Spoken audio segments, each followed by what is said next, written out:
Sixth story. Two old men. The woman saith unto him, Sir, I perceive that thou art a prophet. Our fathers worshipped in this mountain.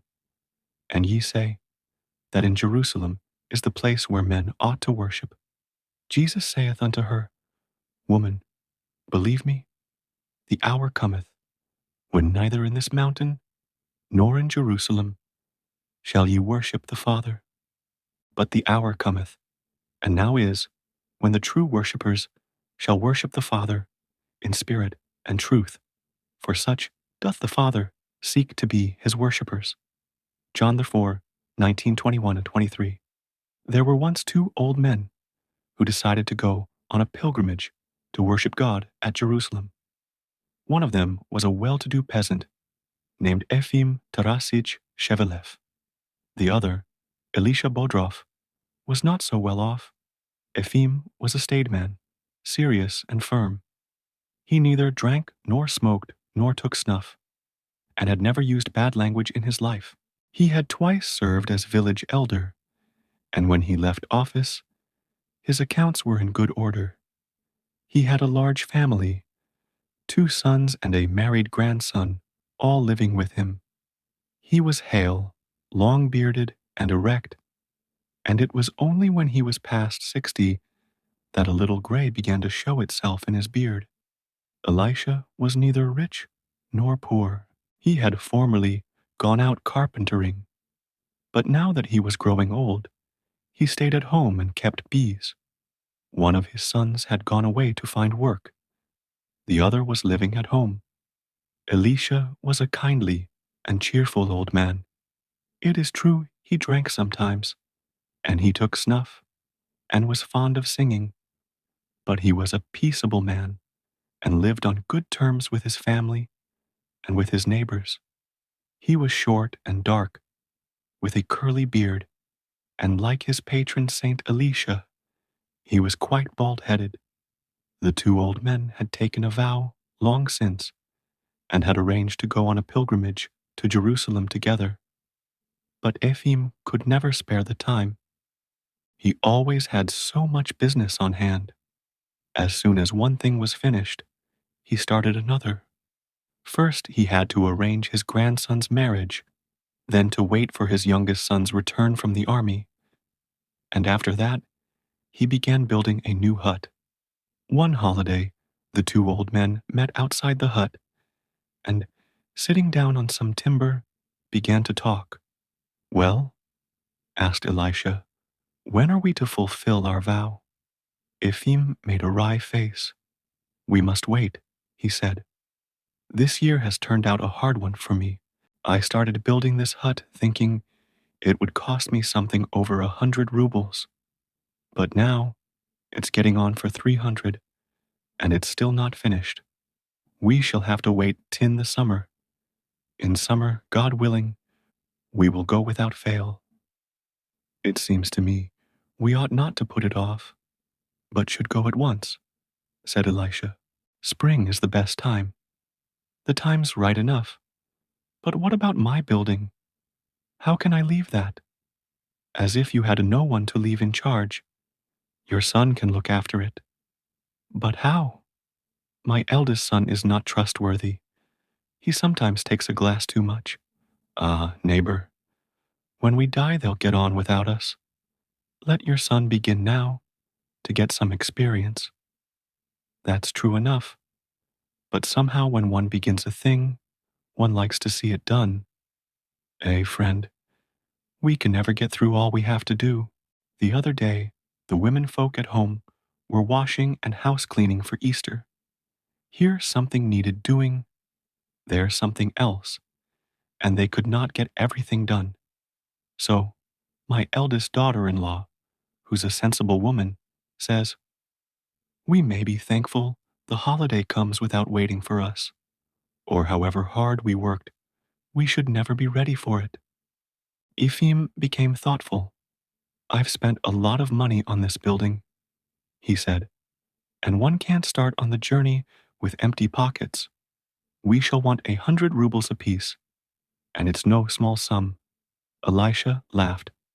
Now come, come, old friend, he said.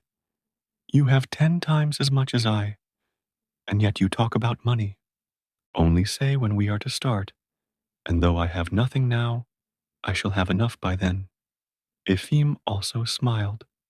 Dear me, I did not know you were so rich, said he. Why, where will you get it from? I can scrape some together at home, and if that's not enough, I'll sell half a score of hives to my neighbor. He's long been wanting to buy them. If they swarm well this year, you'll regret it. Regret it? Not I, neighbor. I never regretted anything in my life, except my sins. There's nothing more precious than the soul. That's so. Still, it's not right to neglect things at home. But what if our souls are neglected? That's worse. We took the vow. So let us go. Now, seriously, let us go. Elisha succeeded in persuading his comrade. In the morning, after thinking it well over, Ephim came to Elisha. You are right, said he. Let us go. Life and death are in God's hands.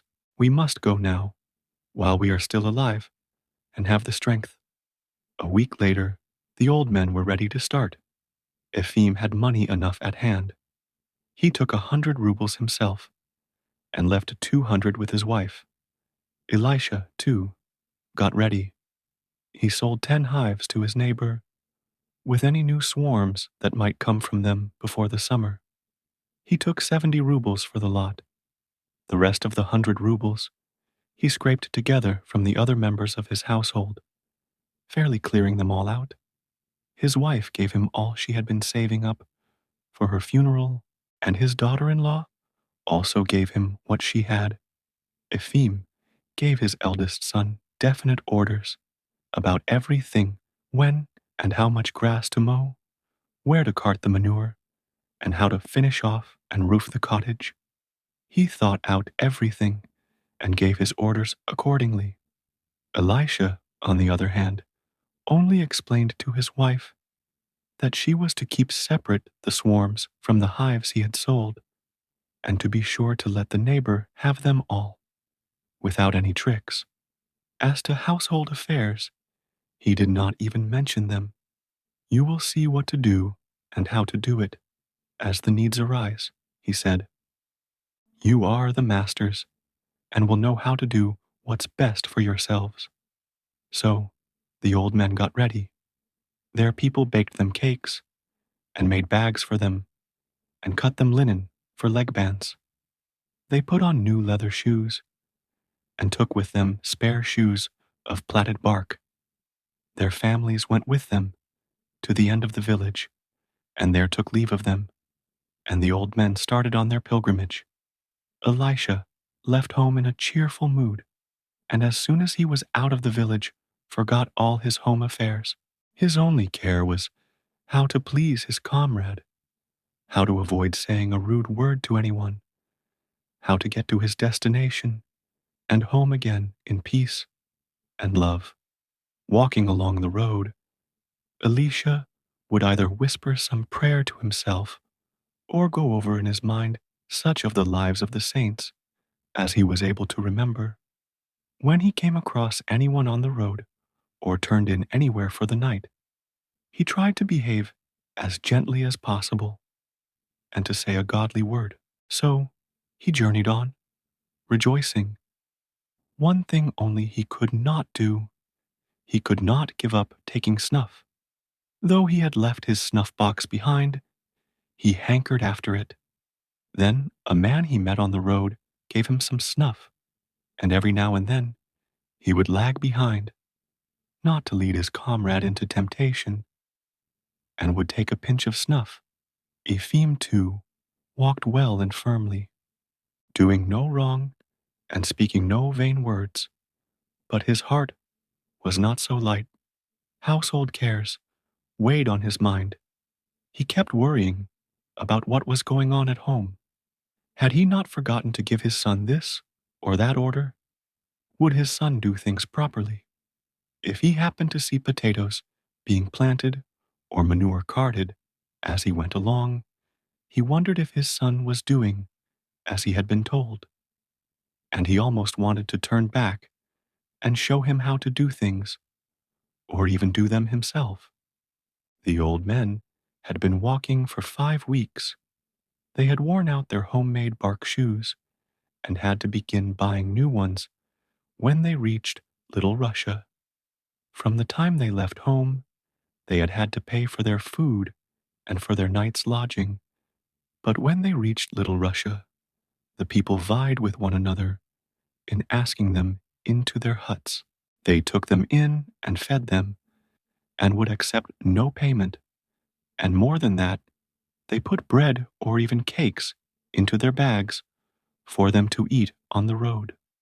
The old men traveled some 500 miles in this manner, free of expense, but after they had crossed the next province, they came to a district where the harvest had failed. The peasants still gave them free lodging at night, but no longer fed them for nothing.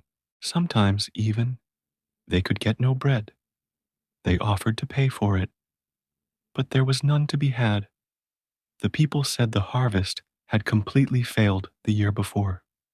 Those who had been rich were ruined and had had to sell all they possessed. Those of moderate means were left destitute, and those of the poor, who had not left those parts, wandered about begging or starved at home in utter want. In the winter, they had had to eat husks and goosefoot. One night, the old men stopped in a small village. They bought 15 pounds of bread, slept there, and started before sunrise to get well on their way before the heat of the day. When they had gone some 8 miles, on coming to a stream, they sat down, and filling a bowl with water, they steeped some bread in it and ate it. Then they changed their leg bands and rested for a while. Elisha took out his snuff box. Ephim shook his head at him. "How is it you don't give up that nasty habit?" said he. Elisha waved his hand. "The evil habit is stronger than I," he said. Presently, they got up and went on. After walking for nearly another 8 miles, they came to a large village and passed right through it. It had now grown hot. Elisha was tired out and wanted to rest and have a drink. But Ephim did not stop. Ephim was the better walker of the two, and Elisha found it hard to keep up with him. "If I could only have a drink," said he. "Well, have a drink," said Ephim. "I don't want any." Elisha stopped. "You go on," he said, "but I'll just run into the little hut there. I will catch you up in a moment." "All right," said Ephim, and he went on along the high road alone, while Elisha turned back to the hut. It was a small hut plastered with clay, the bottom a dark color, the top whitewashed, but the clay had crumbled away.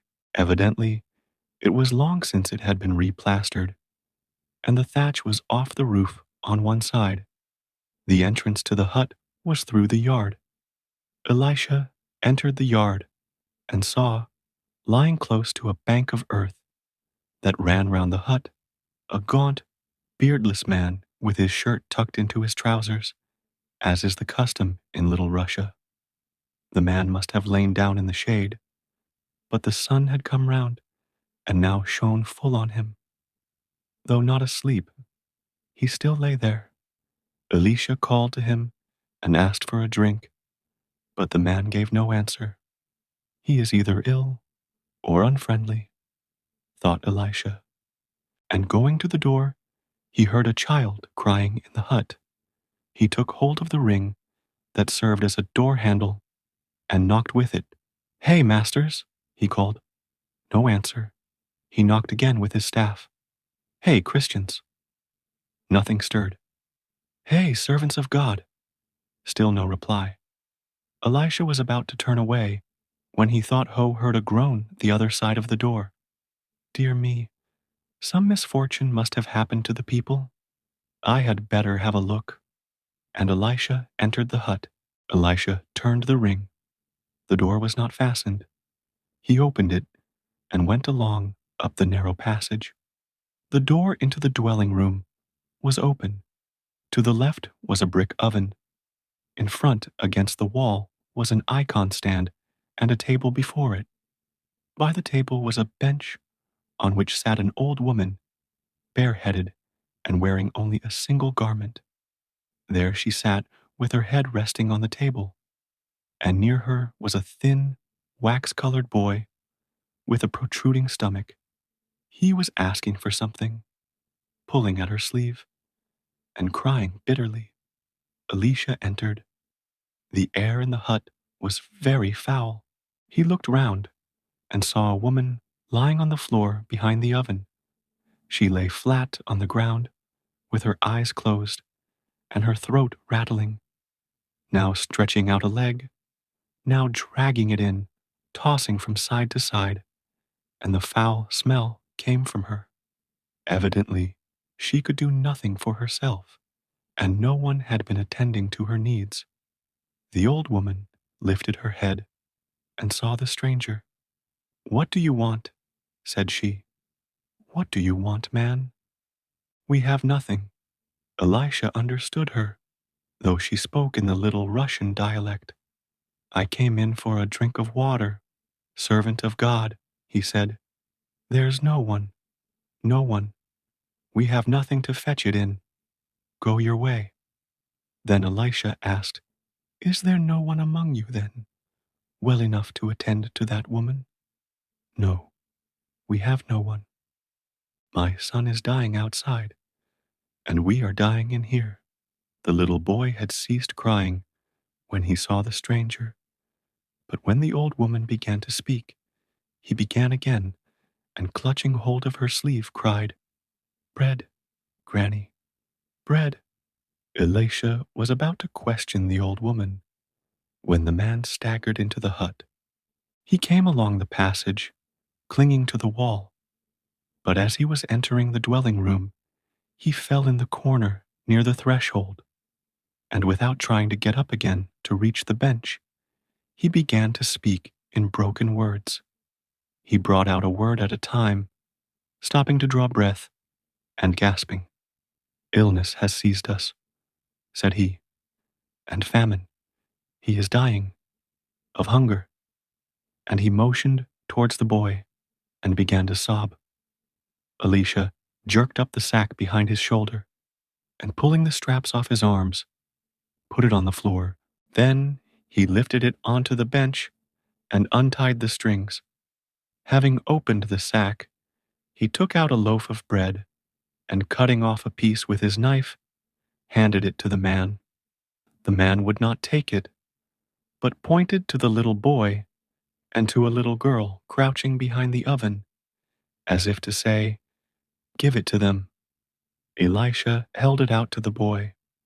When the boy smelt bread, he stretched out his arms, and seizing the slice with both his little hands, bit into it so that his nose disappeared in the chunk. The little girl came out from behind the oven and fixed her eyes on the bread. Elisha gave her also a slice. Then he cut off another piece and gave it to the old woman, and she too began munching it. "If only some water could be brought," she said. "Their mouths are parched. I tried to fetch some water yesterday. Or was it today? I can't remember. But I fell down and could go no further, and the pail has remained there, unless someone has taken it." Elisha asked where the well was. The old woman told him. Elisha went out, found the pail, brought some water, and gave the people a drink. The children and the old woman ate some more bread with the water, but the man would not eat. "I cannot eat," he said. All this time the younger woman did not show any consciousness, but continued to toss from side to side. Presently, Elisha went to the village shop and bought some millet, salt, flour, and oil. He found an axe, chopped some wood, and made a fire. The little girl came and helped him. Then he boiled some soup and gave the starving people a meal. The man ate a little, The old woman had some too, and the little girl and boy licked the bowl clean, and then curled up and fell fast asleep in one another's arms. The man and the old woman then began telling Alicia how they had sunk to their present state. We were poor enough before, said they, but when the crops failed, what we gathered hardly lasted us through the autumn. We had nothing left by the time winter came, and had to beg from the neighbors and from anyone we could. At first they gave, then they began to refuse. Some would have been glad enough to help us, but had nothing to give, and we were ashamed of asking. We were in debt all round, and owed money and flour and bread. I went to look for work, the man said, but could find none. Everywhere people were offering to work merely for their own keep. One day you'd get a short job, and then you might spend 2 days looking for work. Then the old woman and the girl went begging, further away, but they got very little. Bread was so scarce. Still, we scraped food together somehow, and hoped to struggle through till next harvest. But towards spring, people ceased to give anything, and then this illness seized us. Things became worse and worse. One day we might have something to eat, and then nothing for 2 days. We began eating grass. Whether it was the grass, or what, made my wife ill, I don't know. She could not keep on her legs, and I had no strength left, and there was nothing to help us to recovery. I struggled on alone for a while, said the old woman, but at last I broke down too, for want of food, and grew quite weak. The girl also grew weak and timid. I told her to go to the neighbors. She would not leave the hut, but crept into a corner and sat there. The day before yesterday, a neighbor looked in, but seeing that we were ill and hungry, she turned away and left us. Her husband has had to go away, and she has nothing for her own little ones to eat. And so we lay, waiting for death. Having heard their story, Elisha gave up the thought of overtaking his comrade that day, and remained with them all night. In the morning, he got up and began doing the housework, just as if it were his own home. He kneaded the bread with the old woman's help, and lit the fire. Then he went with the little girl to the neighbors to get the most necessary things, for there was nothing in the hut. Everything had been sold for bread, cooking utensils, clothing, and all. So Elisha began replacing what was necessary, making some things himself and buying some. He remained there one day, then another, and then a third. The little boy picked up strength and, whenever Elisha sat down, crept along the bench and nestled up to him. The little girl brightened up and helped in all the work, running after Elisha and calling, "Daddy, Daddy." The old woman grew stronger and managed to go out to see a neighbor. The man, too, improved and was able to get about, holding on to the wall. Only the wife could not get up, but even she regained consciousness on the third day and asked for food.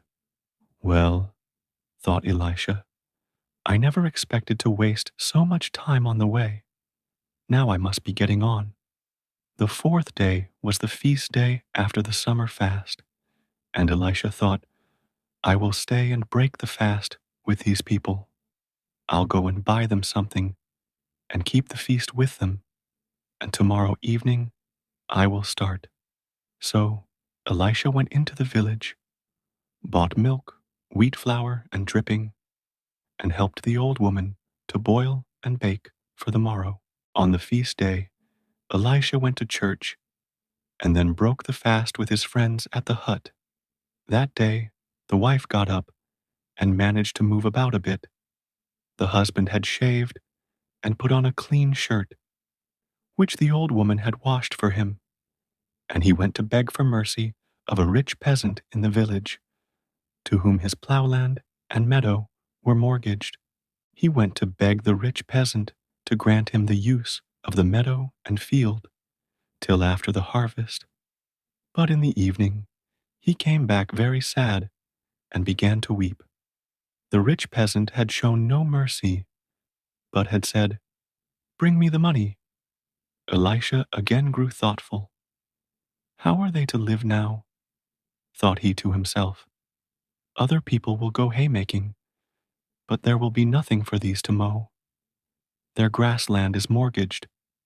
The rye will ripen. Others will reap.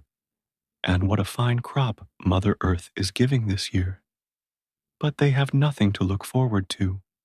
Their 3 acres are pledged to the rich peasant. When I am gone, they'll drift back into the state I found them in." Elisha was in 2 minds, but finally decided not to leave that evening, but to wait until the morrow. He went out into the yard to sleep.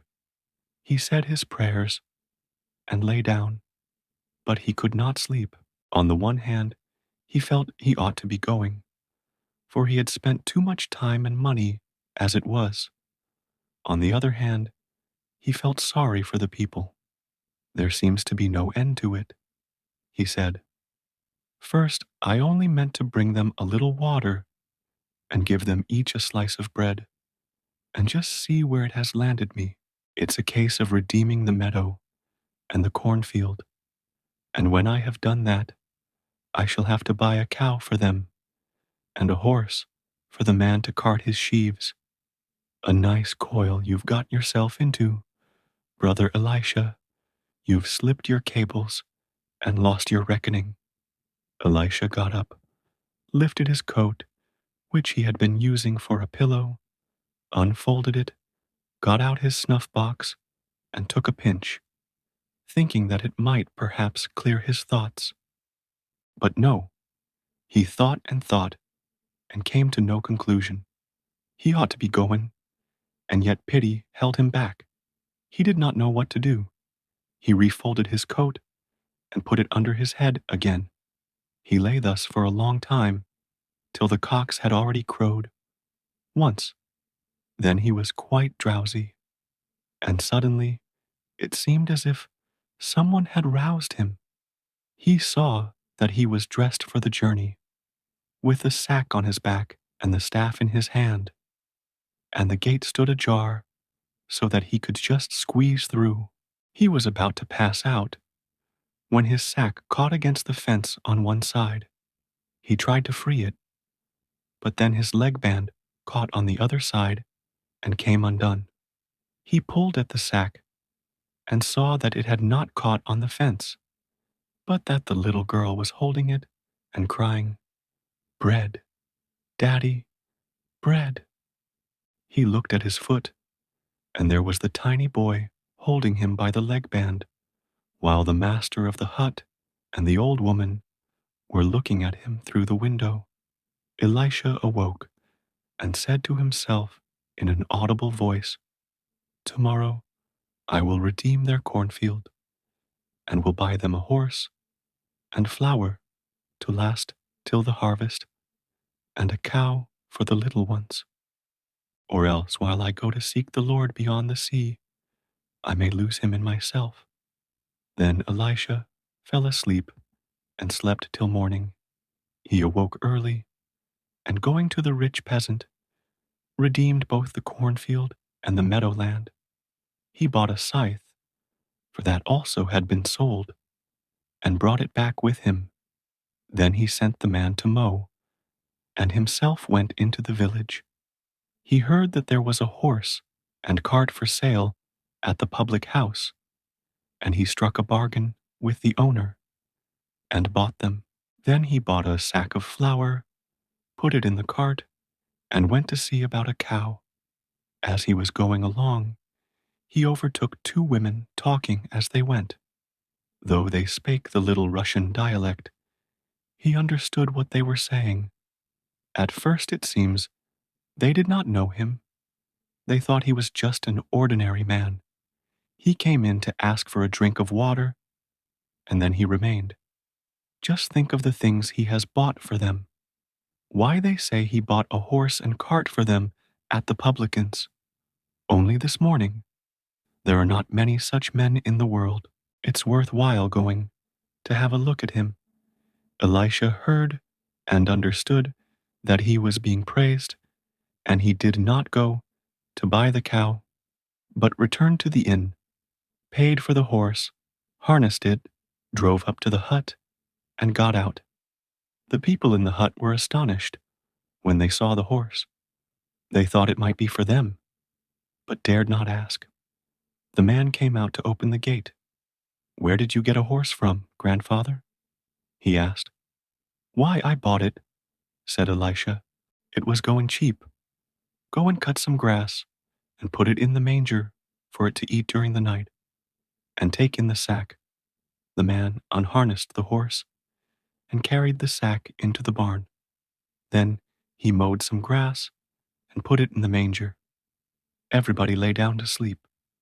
Elisha went outside and lay by the roadside.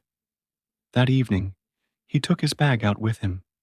When everyone was asleep, he got up, packed and fastened his bag, wrapped the linen bands round his legs, put on his shoes and coat, and set off to follow Ephim. When Elisha had walked rather more than 3 miles, it began to grow light. He sat down under a tree, opened his bag, counted his money, and found he had only 17 rubles and 20 kopecks left.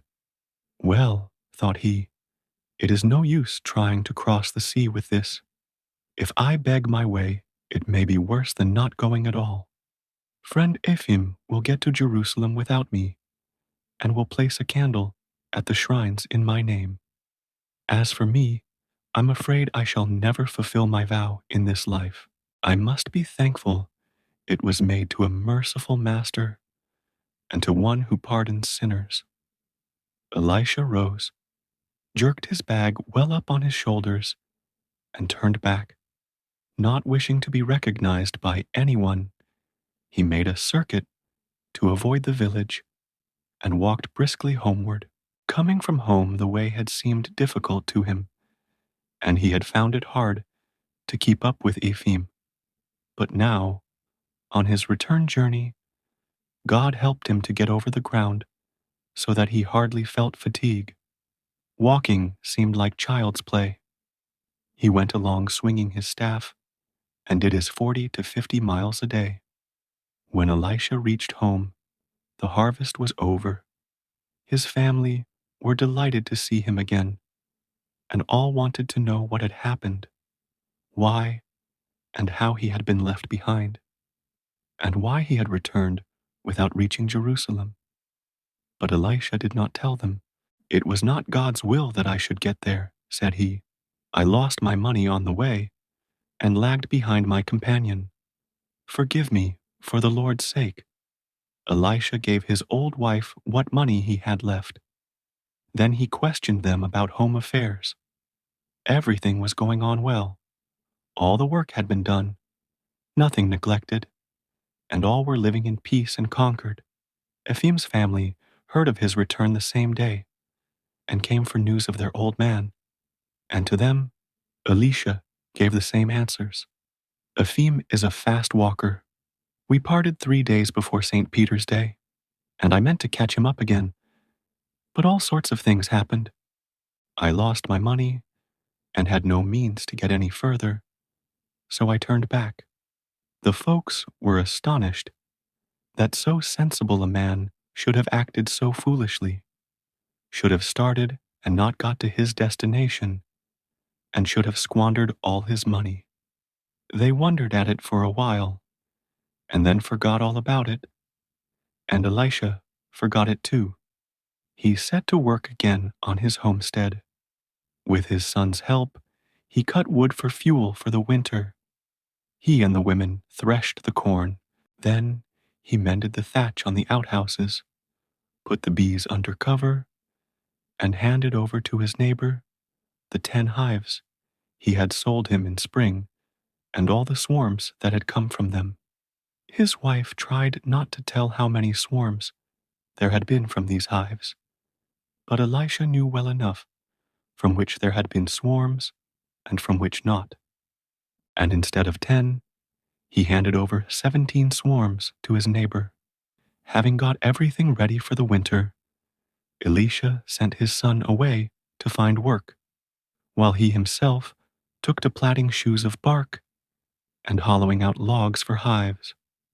All that day, while Elisha stopped behind in the hut with the sick people, Ephraim waited for him. He only went on a little way before he sat down. He waited and waited, had a nap, woke up again, and again sat waiting. But his comrade did not come. He gazed till his eyes ached. The sun was already sinking behind a tree, and still no Elisha was to be seen. Perhaps he has passed me, thought Ephraim, or perhaps someone gave him a lift, and he drove by while I slept, and did not see me. But how could he help seeing me? One can see so far here in the steppe. Shall I go back? Suppose he is on in front. We shall then miss each other completely, and it will be still worse. I had better go on, and we shall be sure to meet where we put up for the night. He came to a village and told the watchman if an old man of a certain description came along to bring him to the hut where Ephraim stopped. But Elisha did not turn up that night. Ephraim went on, asking all he met whether they had not seen a little, bald-headed, old man. No one had seen such a traveler. Ephraim wondered, but went on alone, saying, "We shall be sure to meet in Odessa, or on board the ship." And he did not trouble more about it. On the way, he came across a pilgrim wearing a priest's coat, with long hair and a skull cap such as priests wear. This pilgrim had been to Mount Athos and was now going to Jerusalem for the second time. They both stopped at the same place one night, and having met, they traveled on together. They got safely to Odessa, and there had to wait 3 days for a ship. Many pilgrims from many different parts were in the same case. Again Ephraim asked about Elisha, but no one had seen him. Ephraim got himself a foreign passport, which cost him 5 rubles. He paid 40 rubles for a return ticket to Jerusalem and bought a supply of bread and herrings for the voyage. The pilgrim began explaining to Ephraim how he might get on to the ship without paying his fare, but Ephraim would not listen. "No, I came prepared to pay, and I shall pay," said he. The ship was freighted, and the pilgrims went on board, Ephraim and his new comrade among them. The anchors were weighed, and the ship put out to sea. All day they sailed smoothly, but towards night a wind arose, rain came on, and the vessel tossed about and shipped water. The people were frightened. The women wailed and screamed, and some of the weaker men ran about the ship looking for shelter. Ephraim too was frightened, but he would not show it, and remained at the place on deck where he had settled down when first he came on board, beside some old men from Tamboff. There they sat silent, all night and all next day, holding on to their sacks. On the 3rd day, it grew calm, and on the 5th day, they anchored at Constantinople. Some of the pilgrims went on shore to visit the church of Saint Sophia, now held by the Turks. Ephraim remained on the ship and only bought some white bread. They lay there for 24 hours and then put to sea again. At Smyrna, they stopped again, and at Alexandria, but at last they arrived safely at Jaffa, where all the pilgrims had to disembark. From there, still, it was more than 40 miles by road to Jerusalem. When disembarking, the people were again much frightened. The ship was high, and the people were dropped into boats, which rocked so much that it was easy to miss them and fall into the water. A couple of men did get a wetting, but at last all were safely landed. They went on foot and at noon on the third day reached Jerusalem. They stopped outside the town at the Russian inn, where their passports were endorsed. Then, after dinner, Ephim visited the holy places with his companion, the pilgrim. It was not the time when they could be admitted to the Holy Sepulchre, but they went to the Patriarchate. All the pilgrims assembled there. The women were separated from the men, who were all told to sit in a circle, barefoot. Then a monk came in with a towel to wash their feet. He washed, wiped, and then kissed their feet, and did this to everyone in the circle. Ephim's feet were washed and kissed, with the rest. He stood through vespers and matins, prayed, placed candles at the shrines, handed in booklets inscribed with his parents' names, that they might be mentioned in the church prayers. Here at the Patriarchate, food and wine were given them. Next morning, they went to the cell of Mary of Egypt, where she had lived doing penance. Here, too, they placed candles and had prayers read. From there, they went to Abraham's monastery and saw the place where Abraham intended to slay his son as an offering to God. Then they visited the spot where Christ appeared to Mary Magdalene and the church of James, the Lord's brother. The pilgrim showed Ephim all these places and told him how much money to give at each place. At midday, they returned to the inn and had dinner. As they were preparing to lie down and rest, the pilgrim cried out and began to search his clothes, feeling them all over. "My purse has been stolen. There were 23 rubles in it," said he. "Two 10-ruble notes, and the rest in change." He sighed and lamented a great deal, but as there was no help for it, they lay down to sleep. As Ephim lay there, he was assailed by temptation. "No one has stolen any money from this pilgrim," thought he. "I do not believe he had any. He gave none away anywhere, though he made me give, and even borrowed a ruble of me." This thought had no sooner crossed his mind than Ephim rebuked himself, saying, "What right have I to judge a man? It is a sin. I will think no more about it." But as soon as his thoughts began to wander, they turned again to the pilgrim. How interested he seemed to be in money, and how unlikely it sounded when he declared that his purse had been stolen. "He never had any money," thought Ephim.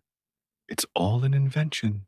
Towards evening they got up and went to midnight mass at the great church of the Resurrection, where the Lord's sepulchre is.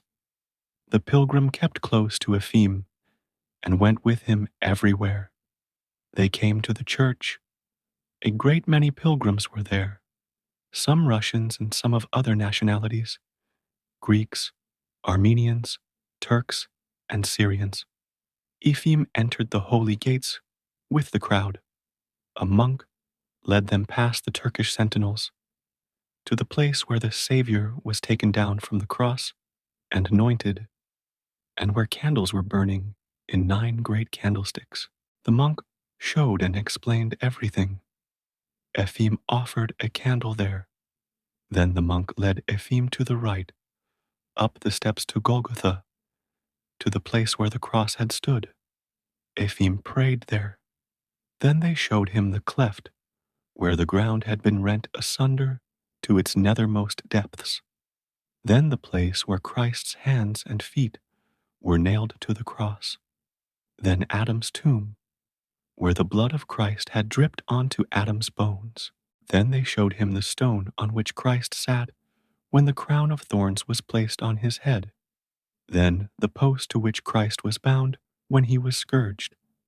Then Ephim saw the stone with 2 holes for Christ's feet. They were going to show him something else, but there was a stir in the crowd, and the people all hurried to the church of the Lord's sepulchre itself. The Latin Mass had just finished there, and the Russian Mass was beginning, and Ephim went with the crowd to the tomb cut in the rock.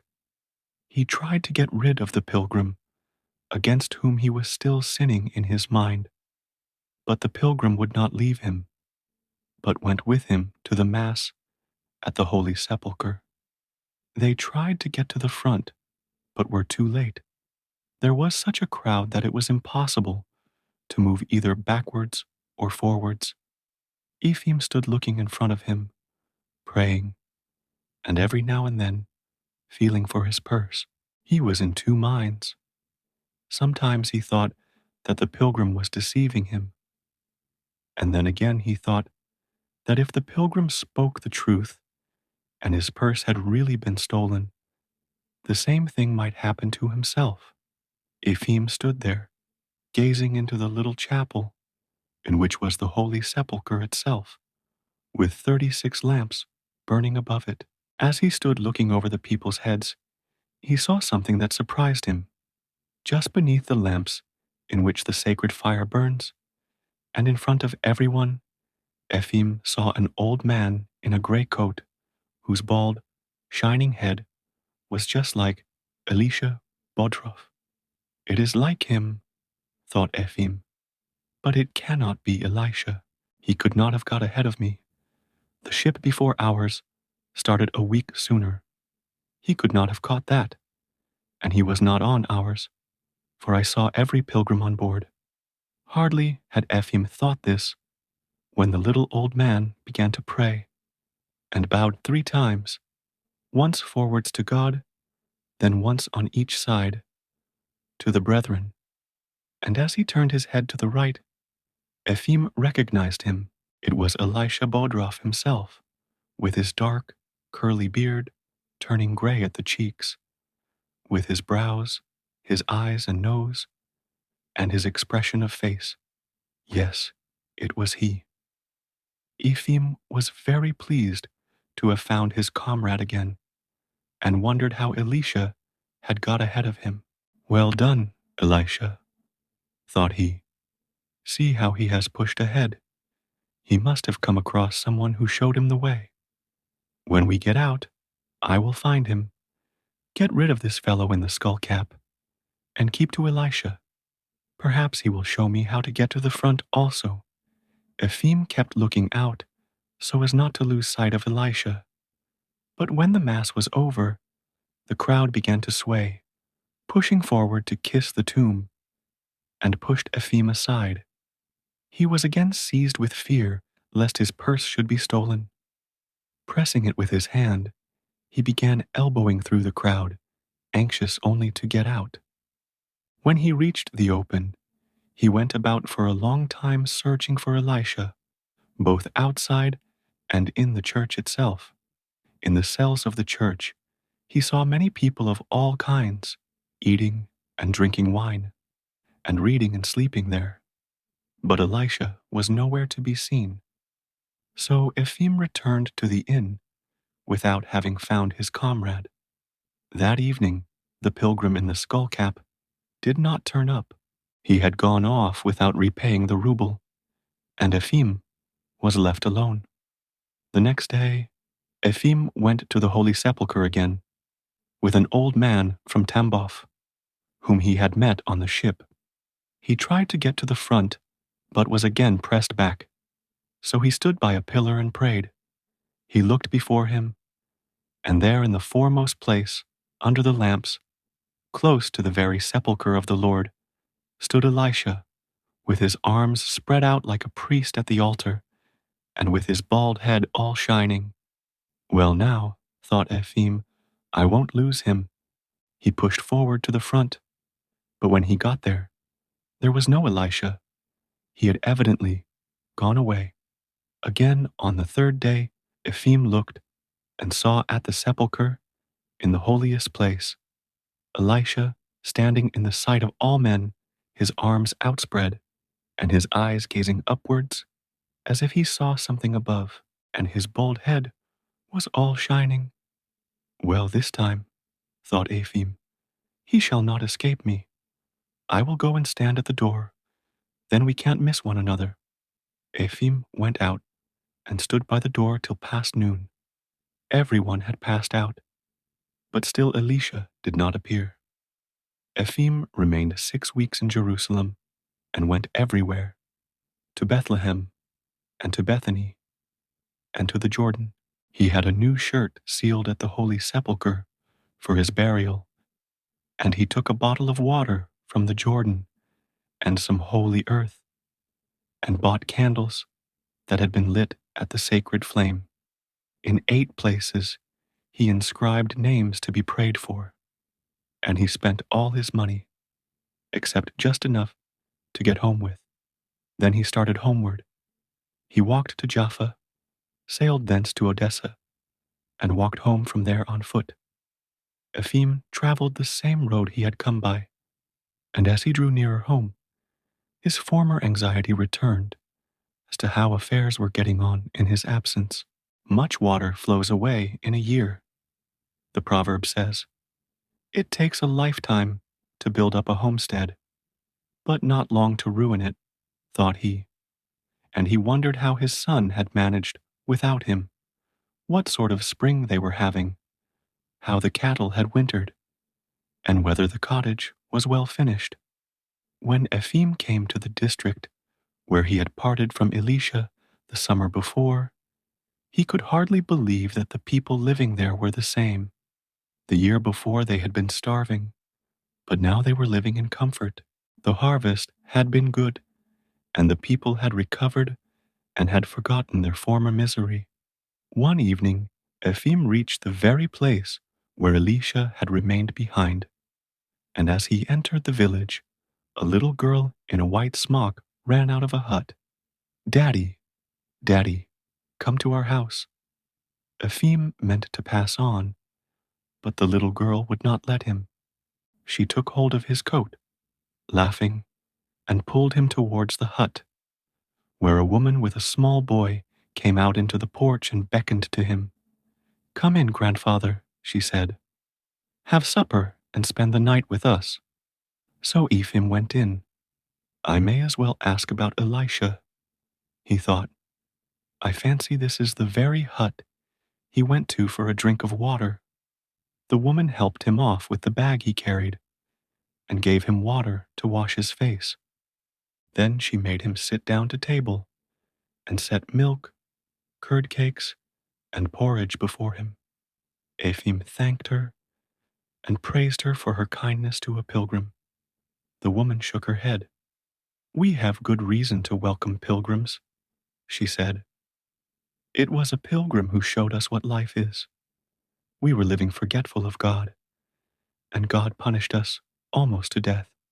We reached such a pass last summer that we all lay ill and helpless with nothing to eat, and we should have died, but that God sent an old man to help us, just such a one as you.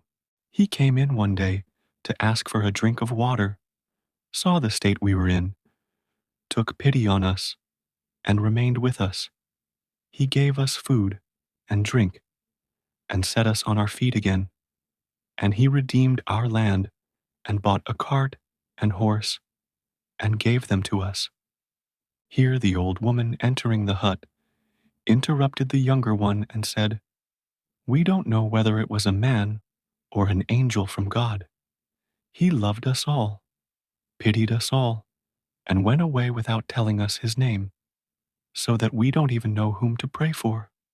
I can see it all before me now.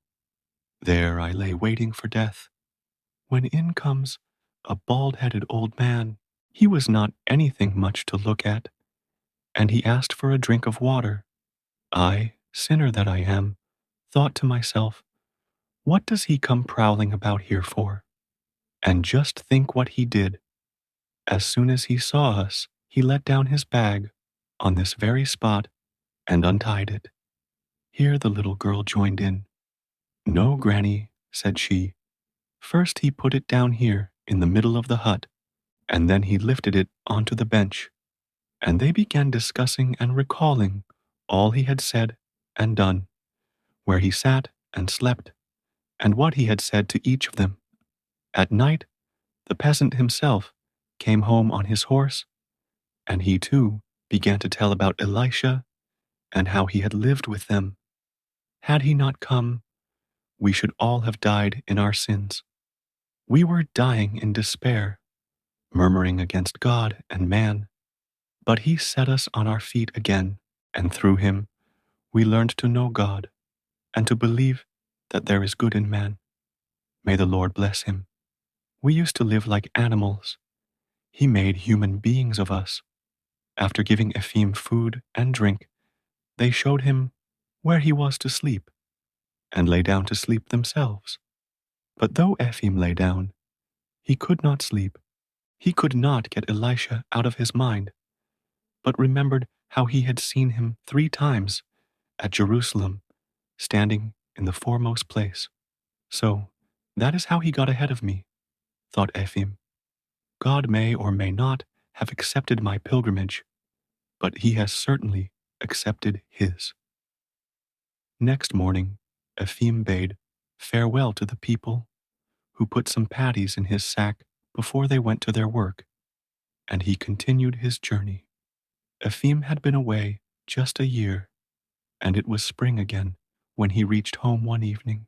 His son was not at home, but had gone to the public house, and when he came back, he had had a drop too much. Ephim began questioning him. Everything showed that the young fellow had been unsteady during his father's absence. The money had all been wrongly spent, and the work had been neglected. The father began to upbraid the son, and the son answered rudely. "Why didn't you stay and look after it yourself?" he said. "You go off, taking the money with you, and now you demand it of me." The old man grew angry and struck his son. In the morning, Ephim went to the village elder to complain of his son's conduct. As he was passing Elisha's house, his friend's wife greeted him from the porch. "How do you do, neighbor?" she said. "How do you do, dear friend? Did you get to Jerusalem safely?" Ephim stopped. "Yes, thank God," he said. "I have been there. I lost sight of your old man, but I hear he got home safely." The old woman was fond of talking. "Yes, neighbor, he has come back," said she. "He's been back a long time. Soon after Assumption, I think it was, he returned, and we were glad the Lord had sent him back to us. We were dull without him. We can't expect much work from him anymore. His years for work are past. But still he is the head of the household, and it's more cheerful when he's at home. And how glad our lad was.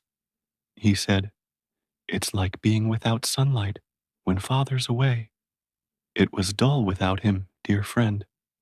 We're fond of him and take good care of him." "Is he at home now?" "He is, dear friend. He is with his bees. He is hiving the swarms. He says they are swarming well this year.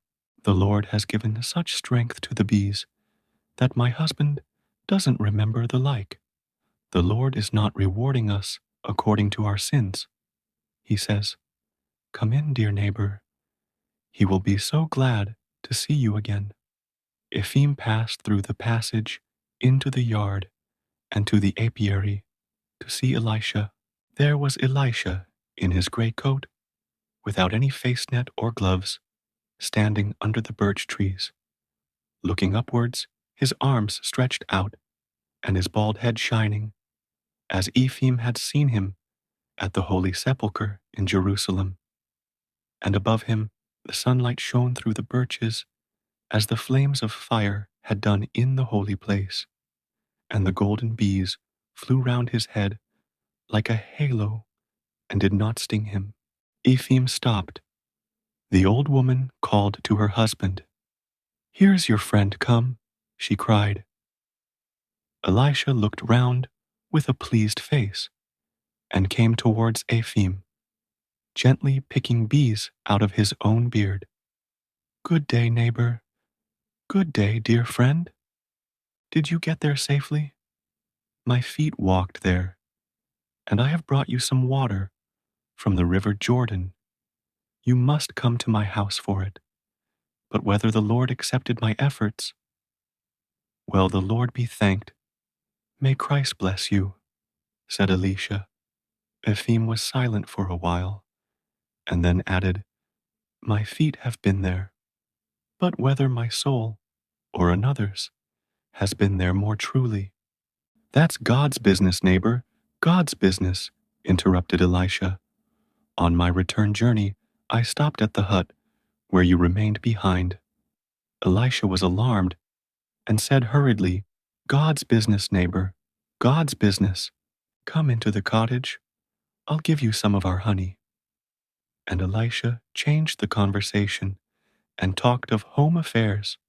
Ephraim sighed and did not speak to Elisha of the people in the hut, nor of how he had seen him in Jerusalem. But he now understood that the best way to keep one's vows to God and to do his will is for each man, while he lives, to show love and do good to others. Seventh story, Where Love Is, God Is. In a certain town there lived a cobbler, Martin of Avdeitch by name. He had a tiny room in a basement, the one window of which looked out onto the street. Through it one could only see the feet of those who passed by, but Martin recognized the people by their boots. He had lived long in the place and had many acquaintances. There was hardly a pair of boots in the neighborhood that had not been once or twice through his hands, so he often saw his own handiwork through the window. Some he had resoled, some patched, some stitched up, and to some he had even put fresh uppers. He had plenty to do, for he worked well, used good material, did not charge too much, and could be relied on. If he could do a job by the day required, he undertook it. If not, he told the truth and gave no false promises, so he was well known and never short of work.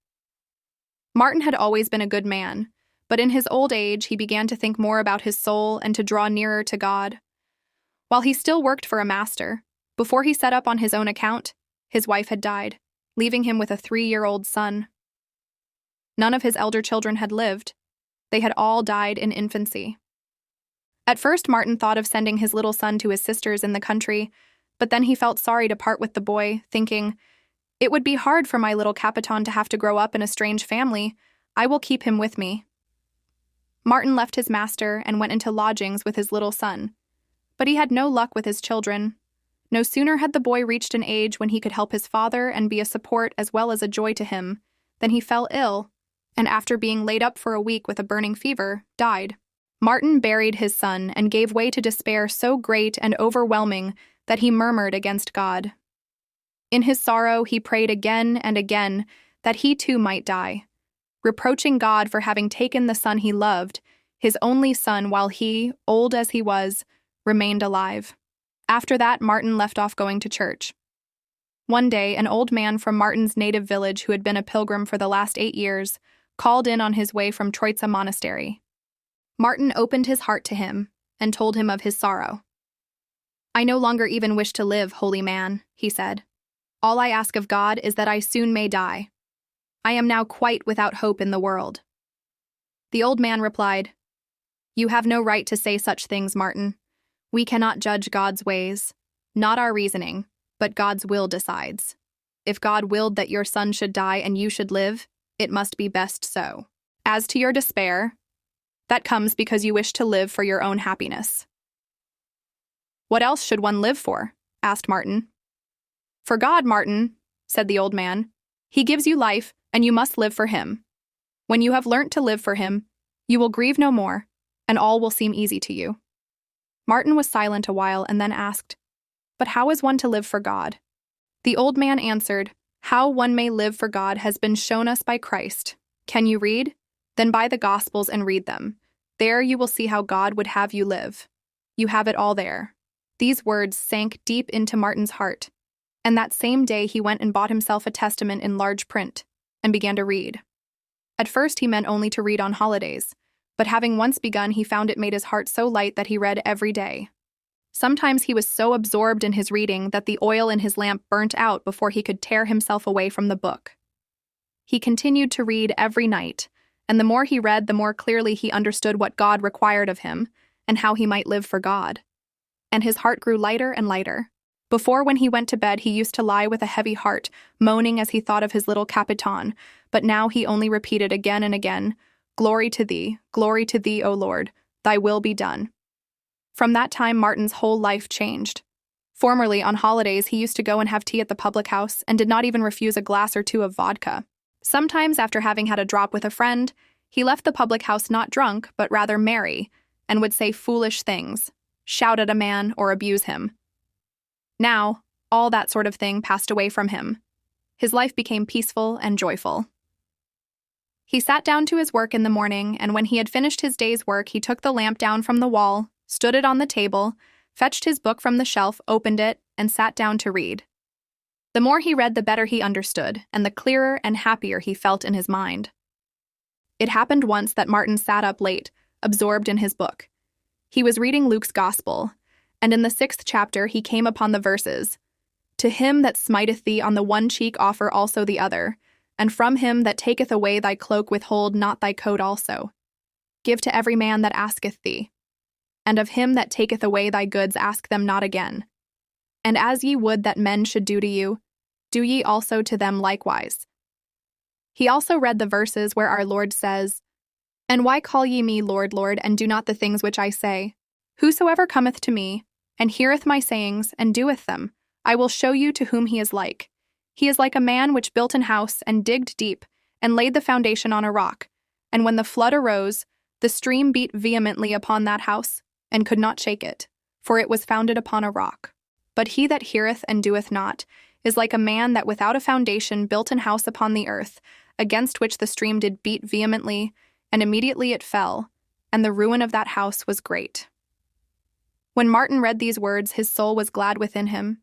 He took off his spectacles and laid them on the book, and leaning his elbows on the table, pondered over what he had read. He tried his own life by the standard of those words, asking himself, "Is my house built on the rock or on sand? If it stands on the rock, it is well. It seems easy enough while one sits here alone, and one thinks one has done all that God commands.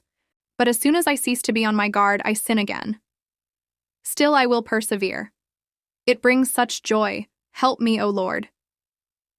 He thought all this, and was about to go to bed, but was loth to leave his book. So he went on reading the 7th chapter, about the centurion, the widow's son, and the answer to John's disciples. And he came to the part where a rich Pharisee invited the Lord to his house. And he read how the woman who was a sinner anointed his feet and washed them with her tears, and how he justified her. Coming to the 44th verse, he read, "And turning to the woman, he said unto Simon, Seest thou this woman? I entered into thine house, thou gavest me no water for my feet, but she hath wetted my feet with her tears, and wiped them with her hair. Thou gavest me no kiss, but she, since the time I came in, hath not ceased to kiss my feet. My head with oil thou didst not anoint, but she hath anointed my feet with ointment." He read these verses and thought, He gave no water for his feet, gave no kiss, his head with oil he did not anoint. And Martin took off his spectacles once more, laid them on his book, and pondered. He must have been like me, that Pharisee. He too thought only of himself, how to get a cup of tea, how to keep warm and comfortable. Never a thought of his guest. He took care of himself, but for his guest he cared nothing at all. Yet who was the guest? The Lord himself. If he came to me, should I behave like that? Then Martin laid his head upon both his arms, and before he was aware of it, he fell asleep. "Martin!" He suddenly heard a voice, as if someone had breathed the word above his ear. He started from his sleep. "Who's there?" he asked. He turned round and looked at the door. No one was there. He called again. Then he heard quite distinctly, "Martin, Martin, look out into the street tomorrow, for I shall come." Martin roused himself, rose from his chair and rubbed his eyes, but did not know whether he had heard these words in a dream or awake. He put out the lamp and lay down to sleep. Next morning he rose before daylight, and after saying his prayers he lit the fire and prepared his cabbage soup and buckwheat porridge. Then he lit the samovar, put on his apron, and sat down by the window to his work. As he sat working, Martin thought over what had happened the night before. At times it seemed to him like a dream, and at times he thought that he had really heard the voice.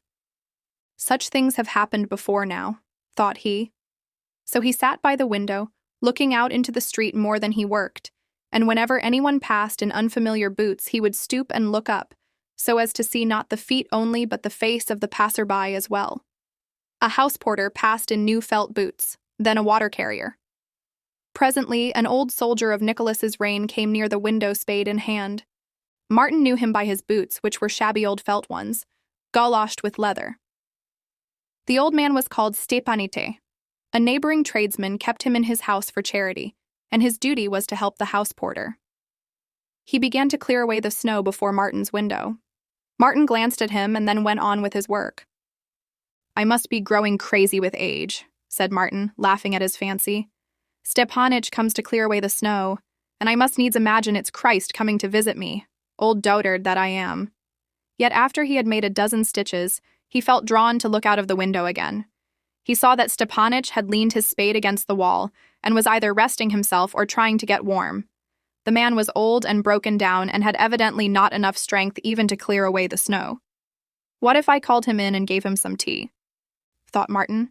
"The samovar is just on the boil." He stuck his awl in its place and rose, and putting the samovar on the table, made tea. Then he tapped the window with his fingers. Stepanitch turned and came to the window. Martin beckoned to him to come in, and went himself to open the door. "Come in," he said, "and warm yourself a bit. I'm sure you must be cold." "May God bless you," Stepanitch answered. "My bones do ache, to be sure." He came in, first shaking off the snow, and lest he should leave marks on the floor, he began wiping his feet, but as he did so, he tottered and nearly fell. "Don't trouble to wipe your feet," said Martin. "I'll wipe up the floor. It's all in the day's work. Come, friend, sit down and have some tea." Filling 2 tumblers, he passed one to his visitor, and pouring his own out into the saucer, began to blow on it. Stepanite emptied his glass, and, turning it upside down, put the remains of his piece of sugar on the top. He began to express his thanks, but it was plain that he would be glad of some more. "Have another glass," said Martin, refilling the visitor's tumbler and his own. But while he drank his tea, Martin kept looking out into the street. "Are you expecting anyone?" asked the visitor. "Am I expecting anyone?" "Well, now I'm ashamed to tell you.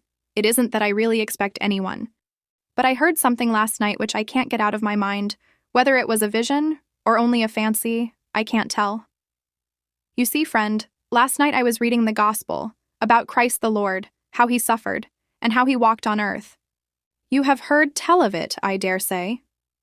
"I have heard tell of it," answered Stepanitch, "but I'm an ignorant man and not able to read." "Well, you see, I was reading of how he walked on earth. I came to that part, you know, where he went to a Pharisee who did not receive him well.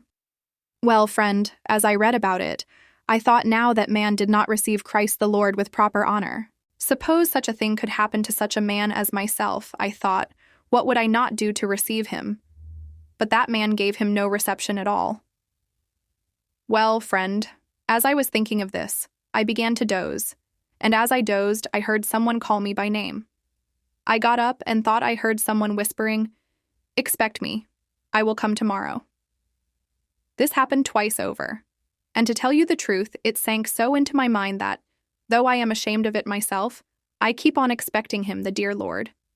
Stepanitch shook his head in silence, finished his tumbler and laid it on its side, but Martin stood it up again and refilled it for him.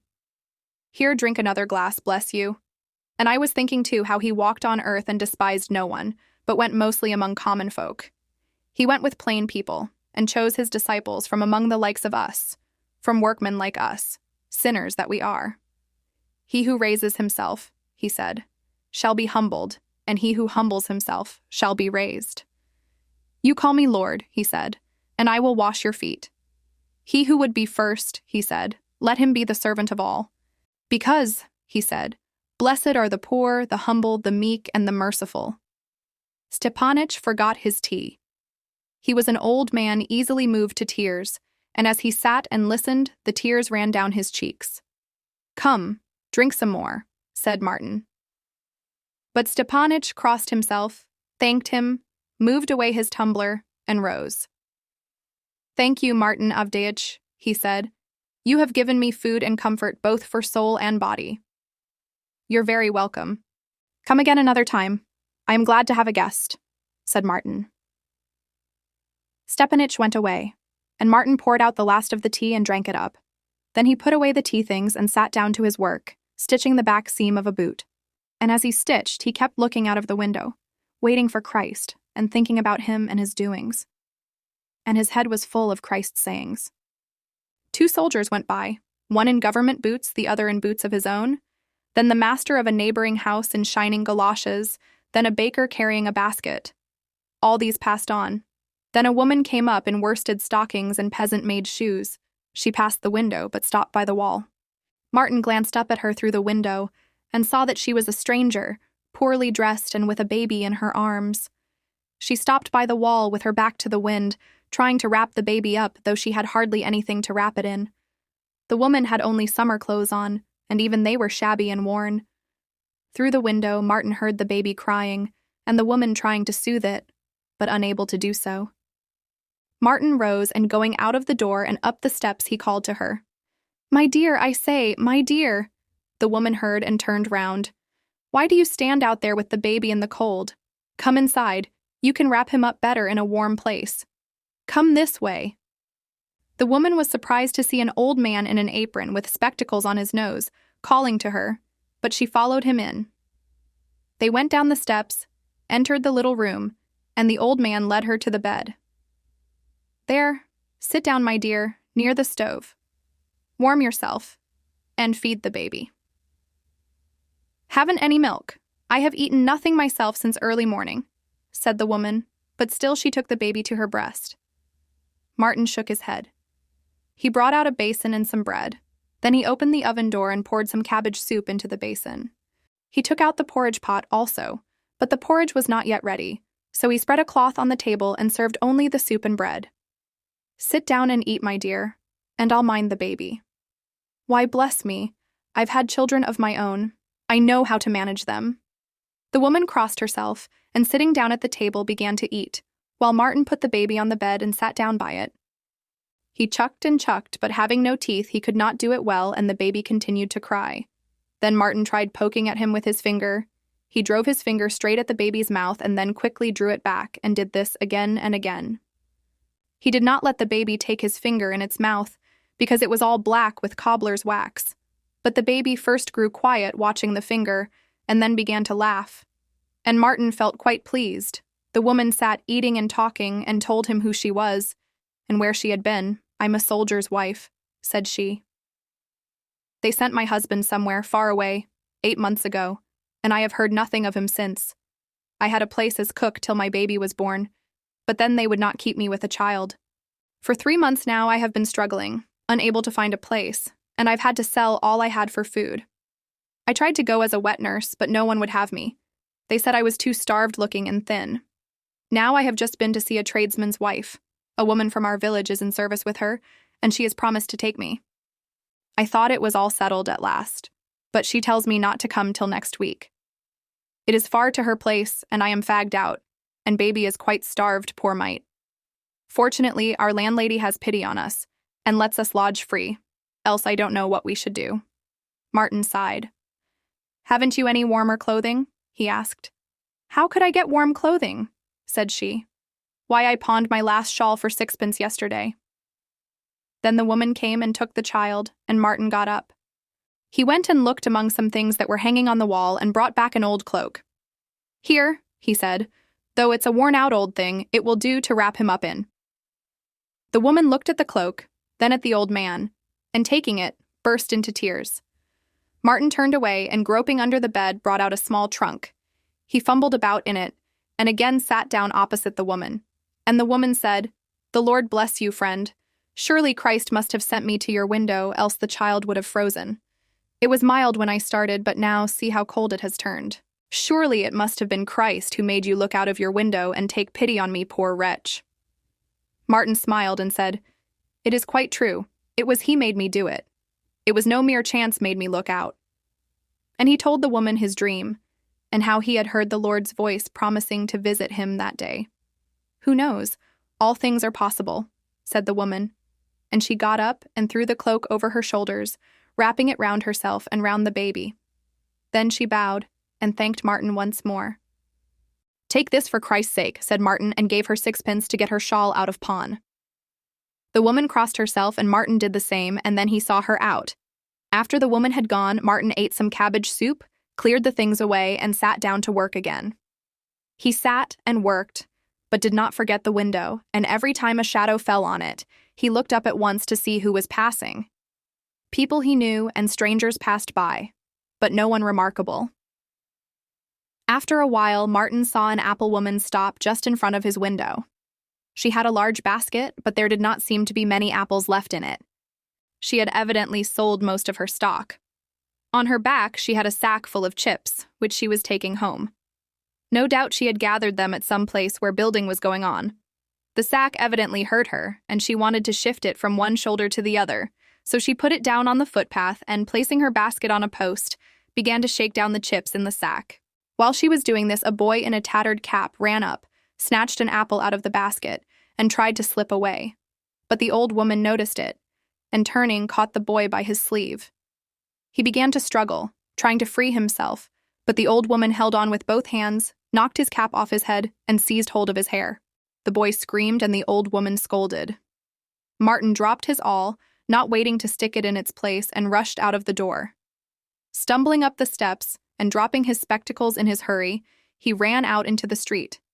The old woman was pulling the boy's hair and scolding him and threatening to take him to the police. The lad was struggling and protesting, saying, "I did not take it. What are you beating me for? Let me go." Martin separated them. He took the boy by the hand and said, "Let him go, Granny. Forgive him for Christ's sake. I'll pay him out so that he won't forget it for a year. I'll take the rascal to the police." Martin began entreating the old woman, "Let him go, Granny. He won't do it again.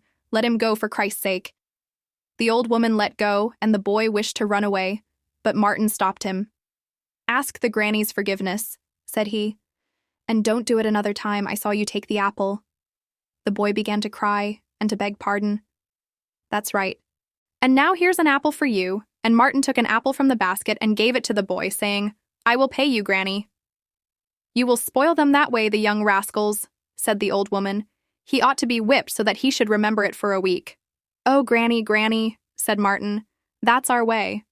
But it's not God's way. If he should be whipped for stealing an apple, what should be done to us for our sins?" The old woman was silent, and Martin told her the parable of the Lord who forgave his servant a large debt, and how the servant went out and seized his debtor by the throat. The old woman listened to it all, and the boy too stood by and listened. "God bids us forgive," said Martin, "or else we shall not be forgiven. Forgive everyone, and a thoughtless youngster most of all." The old woman wagged her head and sighed. "It's true enough," said she, "but they are getting terribly spoilt." "Then we old ones must show them better ways," Martin replied. "That's just what I say," said the old woman. "I have had 7 of them myself, and only 1 daughter is left." And the old woman began to tell how and where she was living with her daughter, and how many grandchildren she had. "There now," she said, "I have but little strength left, yet I work hard for the sake of my grandchildren. And nice children they are, too. No one comes out to meet me but the children. Little Annie now won't leave me for anyone. It's grandmother, dear grandmother, darling grandmother." And the old woman completely softened at the thought. Of course it was only his childishness. "God help him," said she, referring to the boy. As the old woman was about to hoist her sack on her back, the lad sprang forward to her, saying, "Let me carry it for you, Granny. I'm going that way."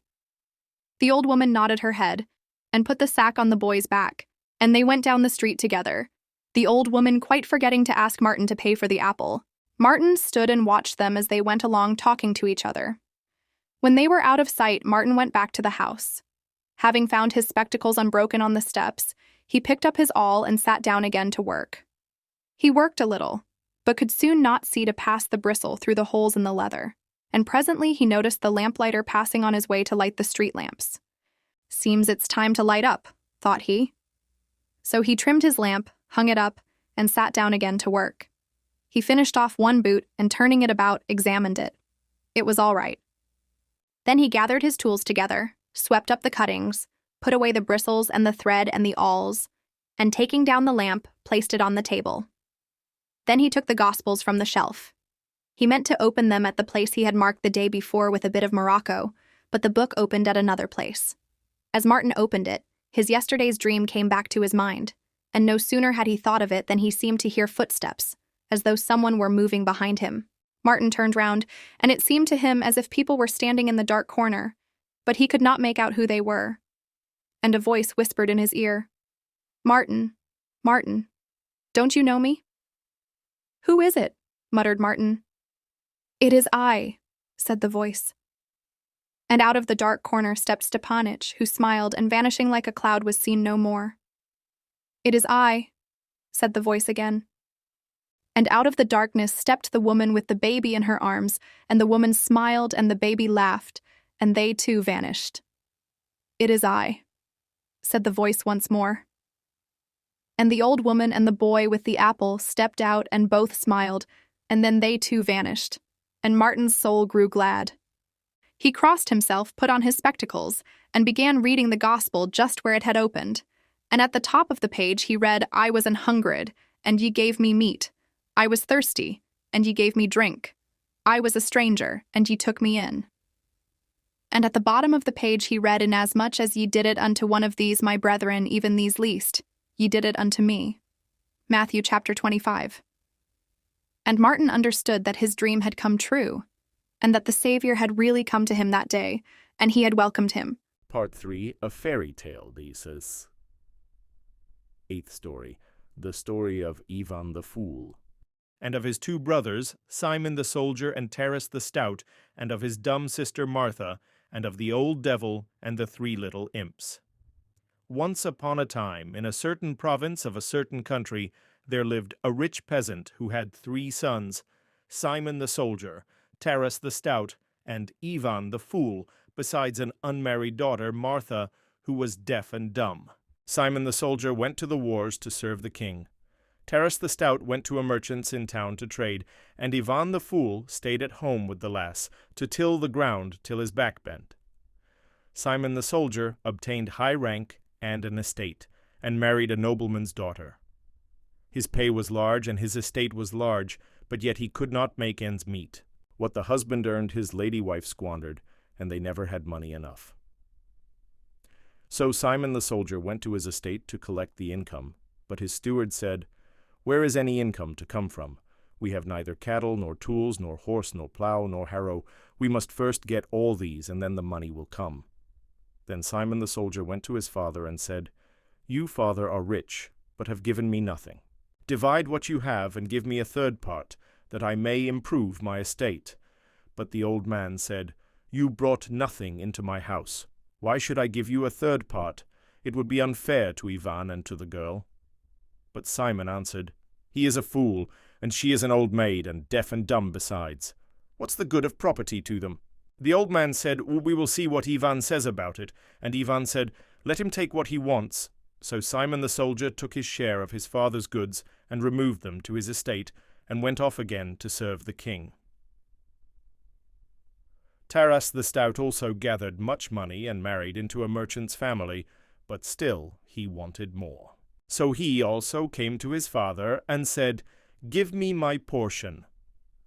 But the old man did not wish to give Taras a share either, and said, "You brought nothing here. Ivan has earned all we have in the house, and why should we wrong him and the girl?" But Taras said, "What does he need? He is a fool. He cannot marry, no one would have him, and the dumb lass does not need anything either. Look here, Ivan," said he, "give me half the corn. I don't want the tools, and of the livestock I will take only the grey stallion, which is of no use to you for the plough." Ivan laughed and said, "Take what you want. I will work to earn some more."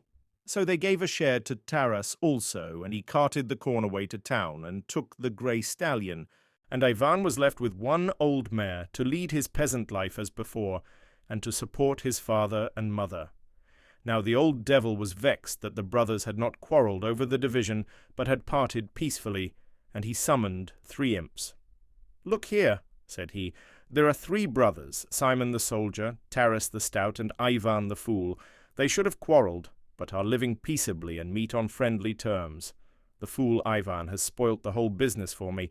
Now you three go and tackle those three brothers and worry them till they scratch each other's eyes out. Do you think you can do it?" "Yes, we'll do it," said they. "How will you set about it?" "Why," said they, "first we'll ruin them. And when they haven't a crust to eat, we'll tie them up together, and then they'll fight each other, sure enough." "That's capital. I see you understand your business.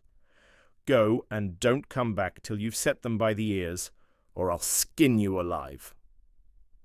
The imps went off into a swamp and began to consider how they should set to work. They disputed and disputed, each wanting the lightest job, but at last they decided to cast lots which of the brothers each imp should tackle. If one imp finished his task before the others, he was to come and help them. So the imps cast lots, and appointed a time to meet again in the swamp to learn who had succeeded and who needed help. The appointed time came round, and the imps met again in the swamp as agreed, and each began to tell how matters stood.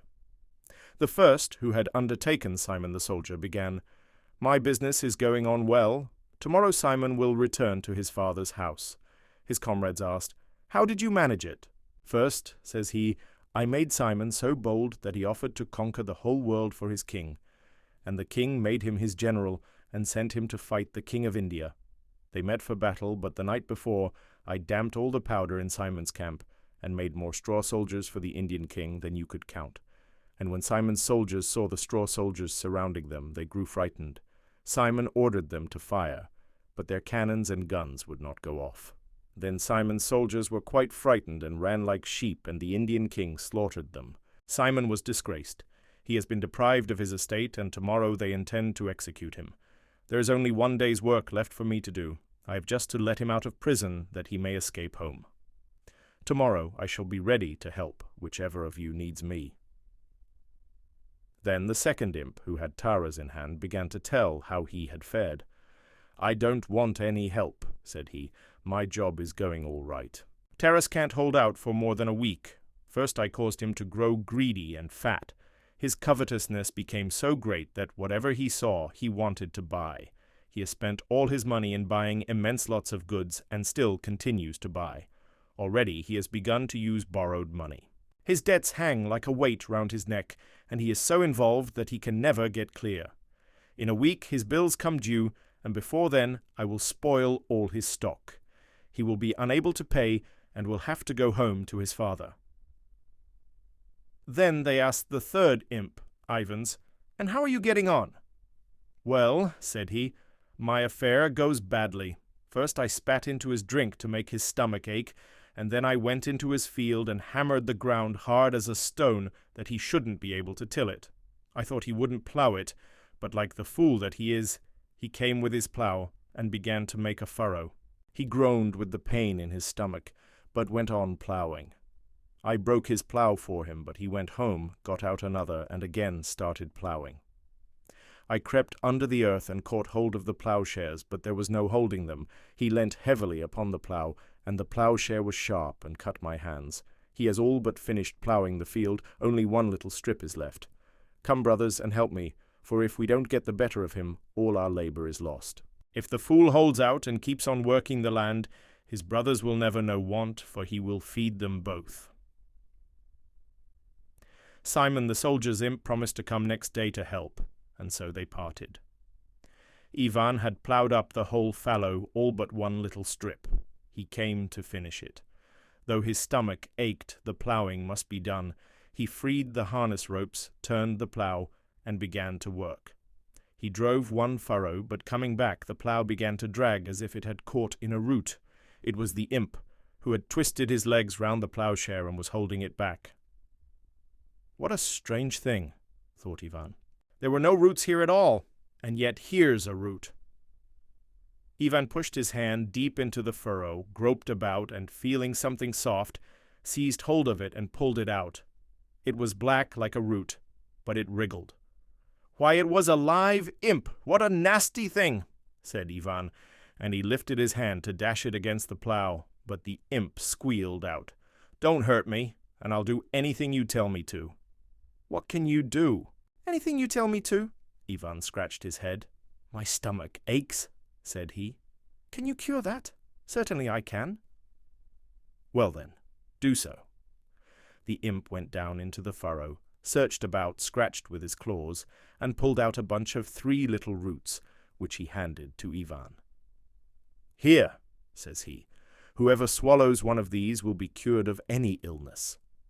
Ivan took the roots, separated them, and swallowed one. The pain in his stomach was cured at once. The imp again begged to be let off. "I will jump right into the earth and never come back," said he. "All right," said Ivan. "Be gone, and God be with you." And as soon as Ivan mentioned God, the imp plunged into the earth like a stone thrown into the water. Only a hole was left. Ivan put the other 2 pieces of root into his cap and went on with his ploughing. He ploughed the strip to the end, turned his plough over, and went home. He unharnessed the horse, entered the hut, and there he saw his elder brother, Simon the soldier, and his wife sitting at supper. Simon's estate had been confiscated. He himself had barely managed to escape from prison, and he had come back to live in his father's house. Simon saw Ivan and said, "I have come to live with you. Feed me and my wife till I get another appointment." "All right," said Ivan, "you can stay with us." But when Ivan was about to sit down on the bench, the lady disliked the smell and said to her husband, "I cannot sup with a dirty peasant." So Simon the soldier said, "My lady says you don't smell nice. You'd better go and eat outside." "All right," said Ivan. "Anyway, I must spend the night outside, for I have to pasture the mare."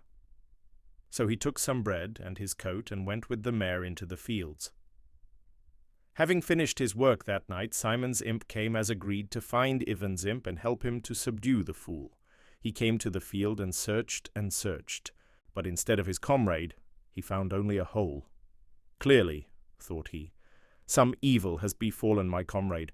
I must take his place. The field is ploughed up, so the fool must be tackled in the meadow." So the imp went to the meadows and flooded Ivan's hayfield with water, which left the grass all covered with mud. Ivan returned from the pasture at dawn, sharpened his scythe, and went to mow the hayfield. He began to mow, but had only swung the scythe once or twice when the edge turned so that it would not cut at all, but needed resharpening.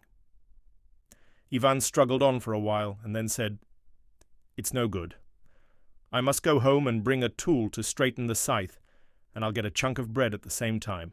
If I have to spend a week here, I won't leave till the mowing's done." The imp heard this and thought to himself, "This fool is a tough 'un. I can't get round him this way. I must try some other dodge." Ivan returned, sharpened his scythe, and began to mow. The imp crept into the grass and began to catch the scythe by the heel, sending the point into the earth.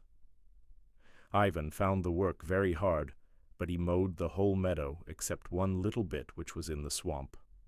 The imp crept into the swamp, and thought he to himself, "Though I cut my paws, I will not let him mow." Ivan reached the swamp. The grass didn't seem thick, but yet it resisted the scythe. Ivan grew angry and began to swing the scythe with all his might. The imp had to give in. He could not keep up with the scythe, and seeing it was a bad business, he scrambled into a bush. Ivan swung the scythe, caught the bush, and cut off half the imp's tail. Then he finished mowing the grass, told his sister to rake it up, and went himself to mow the rye. He went with the scythe, but the dock-tailed imp was there first, and entangled the rye so that the scythe was of no use. But Ivan went home and got his sickle, and began to reap with that, and he reaped the whole of the rye. "Now it's time," said he, "to start on the oats." The dock-tailed imp heard this, and thought, "I couldn't get the better of him on the rye, but I shall on the oats. Only wait till the morning." In the morning the imp hurried to the oat field, but the oats were already mowed down. Ivan had mowed them by night, in order that less grain should shake out. The imp grew angry. "He has cut me all over and tired me out. The fool. It is worse than war. The accursed fool never sleeps. One can't keep up with him. I will get into his stacks now, and rot them." So the imp entered the rye and crept among the sheaves, and they began to rot. He heated them, grew warm himself, and fell asleep. Ivan harnessed the mare and went with the lass to cart the rye. He came to the heaps and began to pitch the rye into the cart. He tossed 2 sheaves and again thrust his fork right into the imp's back. He lifts the fork and sees on the prongs a live imp, dock-tailed, struggling, wriggling, and trying to jump. "What, you nasty thing, are you here again?" "I'm another," said the imp. "The first was my brother. I've been with your brother Simon." "Well," said Ivan, "whoever you are, you've met the same fate." He was about to dash him against the cart, but the imp cried out, "Let me off, and I will not only let you alone, but I'll do anything you tell me to do." "What can you do?" "I can make soldiers out of anything you like." "But what use are they?" "You can turn them to any use. They can do anything you please." "Can they sing?" "Yes, if you want them to." "All right, you may make me some." And the imp said, "Here, take a sheaf of rye, then bump it upright on the ground, and simply say, 'O sheaf, my slave, this order gave, where a straw has been, let a soldier be seen.'" Ivan took the sheaf, struck it on the ground, and said what the imp had told him to. The sheaf fell asunder, and all the straws changed into soldiers, with a trumpeter and a drummer playing in front, so that there was a whole regiment. Ivan laughed. "How clever," said he. "This is fine. How pleased the girls will be." "Now let me go," said the imp. "No," said Ivan. "I must make my soldiers of thrashed straw, otherwise good grain will be wasted. Teach me how to change them back again into the sheaf. I want to thrash it." And the imp said, "Repeat, let each be a straw who was soldier before, for my true slave this order gave." Ivan said this, and the sheaf reappeared. Again the imp began to beg, "Now let me go." "All right." And Ivan pressed him against the side of the cart, held him down with his hand, and pulled him off the fork. "God be with you," said he. And as soon as he mentioned God, the imp plunged into the earth like a stone into water. Only a hole was left. Ivan returned home, and there was his other brother, Taras, with his wife, sitting at supper. Taras the Stout had failed to pay his debts, had run away from his creditors, and had come home to his father's house. When he saw Ivan, "Look here," said he, "till I can start in business again, I want you to keep me and my wife." "All right," said Ivan, "you can live here if you like." Ivan took off his coat and sat down to table, but the merchant's wife said, "I cannot sit at table with this clown, he smells of perspiration." Then Taras the Stout said, "Ivan, you smell too strong. Go and eat outside." "All right," said Ivan, taking some bread and going into the yard. "It is time, anyhow, for me to go and pasture the mare." Taras's imp, being also free that night, came, as agreed, to help his comrades subdue Ivan the Fool. He came to the cornfield, looked and looked for his comrades. No one was there. He only found a hole. He went to the meadow, and there he found an imp's tail in the swamp, and another hole in the rye stubble. "Evidently some ill luck has befallen my comrades," thought he. "I must take their place and tackle the fool." So the imp went to look for Ivan, who had already stacked the corn and was cutting trees in the wood. The two brothers had begun to feel crowded, living together, and had told Ivan to cut down trees to build new houses for them. The imp ran to the wood, climbed among the branches, and began to hinder Ivan from felling the trees. Ivan undercut one tree so that it should fall clear, but in falling it turned askew and caught among some branches. Ivan cut a pole with which to lever it aside, and with difficulty contrived to bring it to the ground. He set to work to fell another tree. Again the same thing occurred, and with all his efforts he could hardly get the tree clear. He began on a third tree, and again the same thing happened. Ivan had hoped to cut down 100 small trees, but had not felled even half a score, and now the night was come, and he was tired out. The steam from him spread like a mist through the wood, but still he stuck to his work. He undercut another tree, but his back began to ache so that he could not stand. He drove his axe into the tree and sat down to rest. The imp, noticing that Ivan had stopped work, grew cheerful. "At last," thought he is tired out. He will give it up. Now I can take a rest myself." He seated himself astride a branch and chuckled. But soon Ivan got up, pulled the axe out, swung it, and smote the tree from the opposite side with such force that the tree gave way at once and came crashing down. The imp had not expected this, and had no time to get his feet clear, and the tree in breaking gripped his paw. Ivan began to lop off the branches when he noticed a live imp hanging in the tree. Ivan was surprised. "What, you nasty thing," says he, "so you are here again." "I am another one," says the imp. "I have been with your brother Taras." "Whoever you are, you have met your fate," said Ivan, and swinging his axe he was about to strike him with the haft, but the imp begged for mercy. "Don't strike me," said he, "and I will do anything you tell me to." "What can you do?" "I can make money for you as much as you want." "All right, make some." So the imp showed him how to do it. "Take," said he, "some leaves from this oak and rub them in your hands, and gold will fall out on the ground." Ivan took some leaves and rubbed them, and gold ran down from his hands. "This stuff will do fine," said he, "for the fellas to play with on their holidays." "Now let me go," said the imp. "All right," said Ivan, and taking a lever he set the imp free. "Now be gone, and God be with you," says he. And as soon as he mentioned God, the imp plunged into the earth, like a stone into water. Only a hole was left, so the brothers built houses and began to live apart, and Ivan finished the harvest work, brewed beer, and invited his brothers to spend the next holiday with him. His brothers would not come. "We don't care about peasant feasts," said they.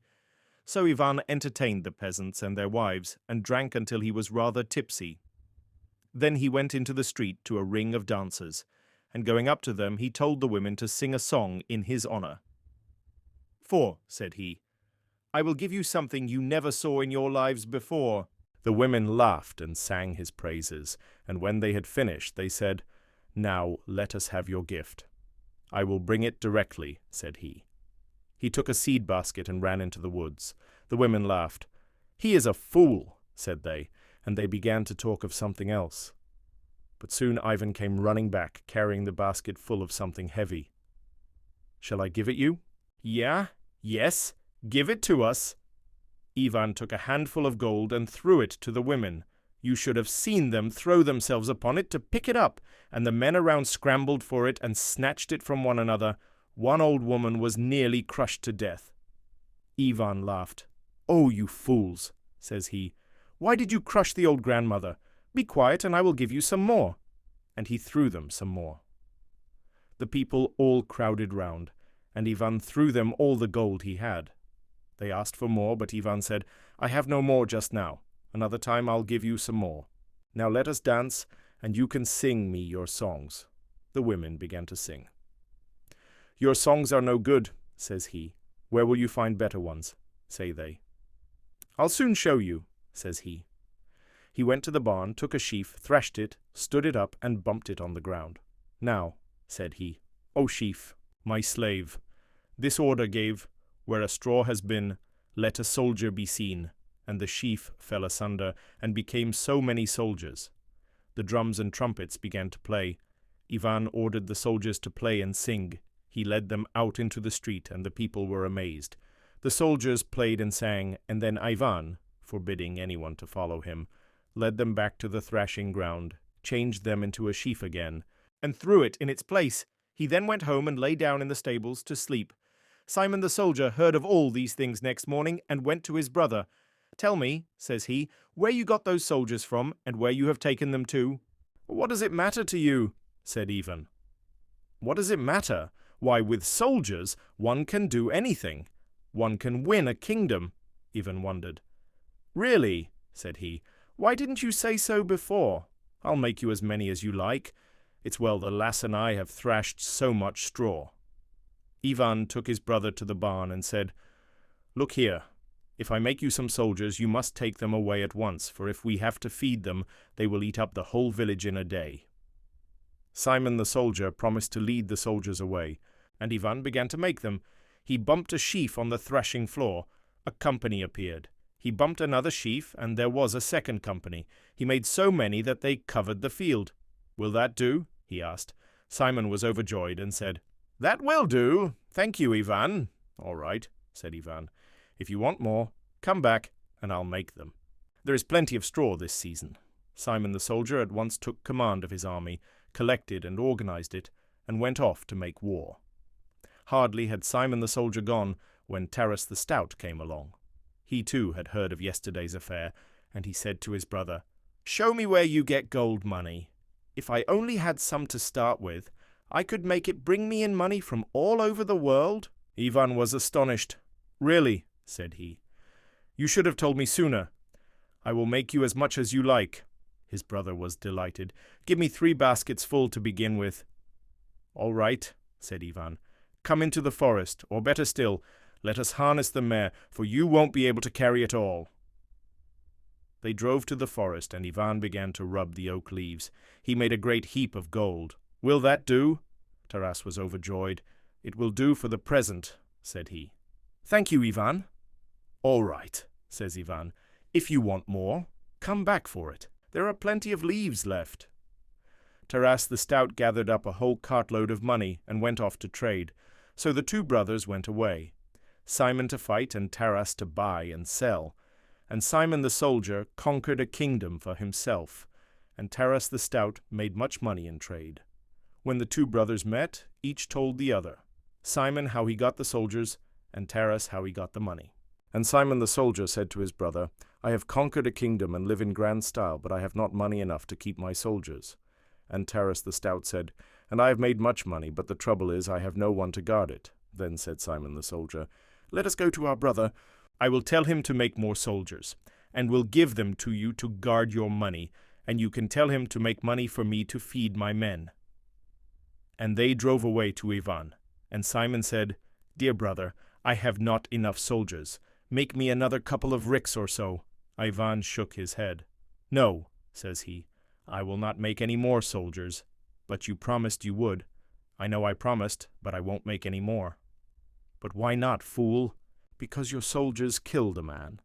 I was plowing the other day near the road, and I saw a woman taking a coffin along in a cart and crying. I asked her who was dead. She said, 'Simon's soldiers have killed my husband in the war.' I thought the soldiers would only play tunes, but they have killed a man. I won't give you any more." And he stuck to it, and would not make any more soldiers. Taras the Stout, too, began to beg Ivan to make him more gold money. But Ivan shook his head. "No, I won't make any more," said he. "Didn't you promise?" "I did, but I'll make no more," said he. "Why not, fool?" "Because your gold coins took away the cow from Michael's daughter." "How?" "Simply took it away. Michael's daughter had a cow. Her children used to drink the milk. But the other day her children came to me to ask for milk. I said, 'Where's your cow?' They answered, 'The steward of Taras the Stout came and gave mother 3 bits of gold, and she gave him the cow, so we have nothing to drink.' I thought you were only going to play with the gold pieces, but you have taken the children's cow away. I will not give you any more." And Ivan stuck to it and would not give him any more. So the brothers went away. And as they went, they discussed how they could meet their difficulties. And Simon said, "Look here, I tell you what to do. You give me money to feed my soldiers, and I will give you half my kingdom with soldiers enough to guard your money." Taras agreed. So the brothers divided what they possessed, and both became kings, and both were rich. Van lived at home, supporting his father and mother and working in the fields with his dumb sister. Now it happened that Ivan's yard dog fell sick, grew mangy, and was near dying. Ivan, pitying it, got some bread from his sister, put it in his cap, carried it out, and threw it to the dog. But the cap was torn, and together with the bread, one of the little roots fell to the ground. The old dog ate it up with the bread, and as soon as she had swallowed it, she jumped up and began to play, bark, and wag her tail. In short, became quite well again. The father and mother saw it, and were amazed. "How did you cure the dog?" asked they. Ivan answered, "I had 2 little roots to cure any pain, and she swallowed one." Now about that time it happened that the king's daughter fell ill, and the king proclaimed in every town and village that he would reward anyone who could heal her, and if any unmarried man could heal the king's daughter, he should have her for his wife. This was proclaimed in Ivan's village as well as everywhere else. His father and mother called Ivan and said to him, "Have you heard what the king has proclaimed? You said you had a root that would cure any sickness. Go and heal the king's daughter, and you will be made happy for life." "All right," said he. And Ivan prepared to go, and they dressed him in his best. But as he went out of the door, he met a beggar woman with a crippled hand. "I have heard," said she, "that you can heal people. I pray you cure my arm, for I cannot even put on my boots myself." "All right," said Ivan, and giving the little root to the beggar woman, he told her to swallow it. She swallowed it, and was cured. She was at once able to move her arm freely. His father and mother came out to accompany Ivan to the king, but when they heard that he had given away the root, and that he had nothing left to cure the king's daughter with, they began to scold him. "You pity a beggar woman, but are not sorry for the king's daughter," said they. But Ivan felt sorry for the king's daughter also. So he harnessed the horse, put straw in the cart to sit on, and sat down to drive away. "Where are you going, fool?" "To cure the king's daughter. But you've nothing left to cure her with?" "Never mind," said he, and drove off. He drove to the king's palace, and as soon as he stepped on the threshold, the king's daughter got well. The king was delighted, and had Ivan brought to him, and had him dressed in fine robes. "Be my son-in-law," said he. "All right," said Ivan, and Ivan married the princess. Her father died soon after, and Ivan became king, so all three brothers were now kings. The three brothers lived and reigned. The eldest brother, Simon the soldier, prospered. With his straw soldiers he levied real soldiers. He ordered throughout his whole kingdom a levy of 1 soldier from every 10 houses, and each soldier had to be tall and clean in body and in face. He gathered many such soldiers and trained them, and when anyone opposed him, he sent these soldiers at once and got his own way, so that everyone began to fear him, and his life was a comfortable one. Whatever he cast his eyes on and wished for was his. He sent soldiers, and they brought him all he desired. Taras the Stout also lived comfortably. He did not waste the money he got from Ivan, but increased it largely. He introduced law and order into his kingdom. He kept his money in coffers and taxed the people. He instituted a poll tax, tolls for walking and driving, and a tax on shoes and stockings and dress trimmings, and whatever he wished for, he got. For the sake of money, people brought him everything, and they offered to work for him, for everyone wanted money. Ivan the Fool also did not live badly. As soon as he had buried his father-in-law, he took off all his royal robes and gave them to his wife, to put away in a chest. And he again donned his hempen shirt, his breeches and peasant shoes, and started again to work. "It's dull for me," said he. "I'm getting fat and have lost my appetite and my sleep." So he brought his father and mother and his dumb sister to live with him, and worked as before. People said, "But you are a king." "Yes," said he, "but even a king must eat." One of his ministers came to him and said, "We have no money to pay salaries." "All right," says he, "then don't pay them. Then no one will serve." "All right." "Let them not serve. They will have more time to work. Let them cart manure. There is plenty of scavenging to be done." And people came to Ivan to be tried. One said, "He stole my money." And Ivan said, "All right, that shows that he wanted it." And they all got to know that Ivan was a fool. And his wife said to him, "People say that you are a fool." "All right," said Ivan. His wife thought and thought about it, but she also was a fool. "Shall I go against my husband?" "Where the needle goes, the thread follows," said she. So she took off her royal dress, put it away in a chest, and went to the dumb girl to learn to work. And she learned to work and began to help her husband. And all the wise men left Ivan's kingdom. Only the fools remained. Nobody had money. They lived and worked. They fed themselves, and they fed others. The old devil waited and waited for news from the imps of their having ruined the 3 brothers. But no news came. So he went himself to inquire about it. He searched and searched, but instead of finding the 3 imps, he found only the 3 holes. "Evidently they have failed," thought he. "I shall have to tackle it myself." So he went to look for the brothers, but they were no longer in their old places. He found them in 3 different kingdoms. All 3 were living and reigning. This annoyed the old devil very much. "Well," said he, "I must try my own hand at the job." First he went to King Simon. He did not go to him in his own shape, but disguised himself as a general, and drove to Simon's palace. "I hear, King Simon," said he, "that you are a great warrior, and as I know that business well, I desire to serve you." King Simon questioned him, and seeing that he was a wise man, took him into his service. The new commander began to teach King Simon how to form a strong army. First, "Kushi," said he, "we must levy more soldiers, for there are in your kingdom many people unemployed. We must recruit all the young men without exception. Then you will have 5 times as many soldiers as formerly. Secondly, we must get new rifles and cannons.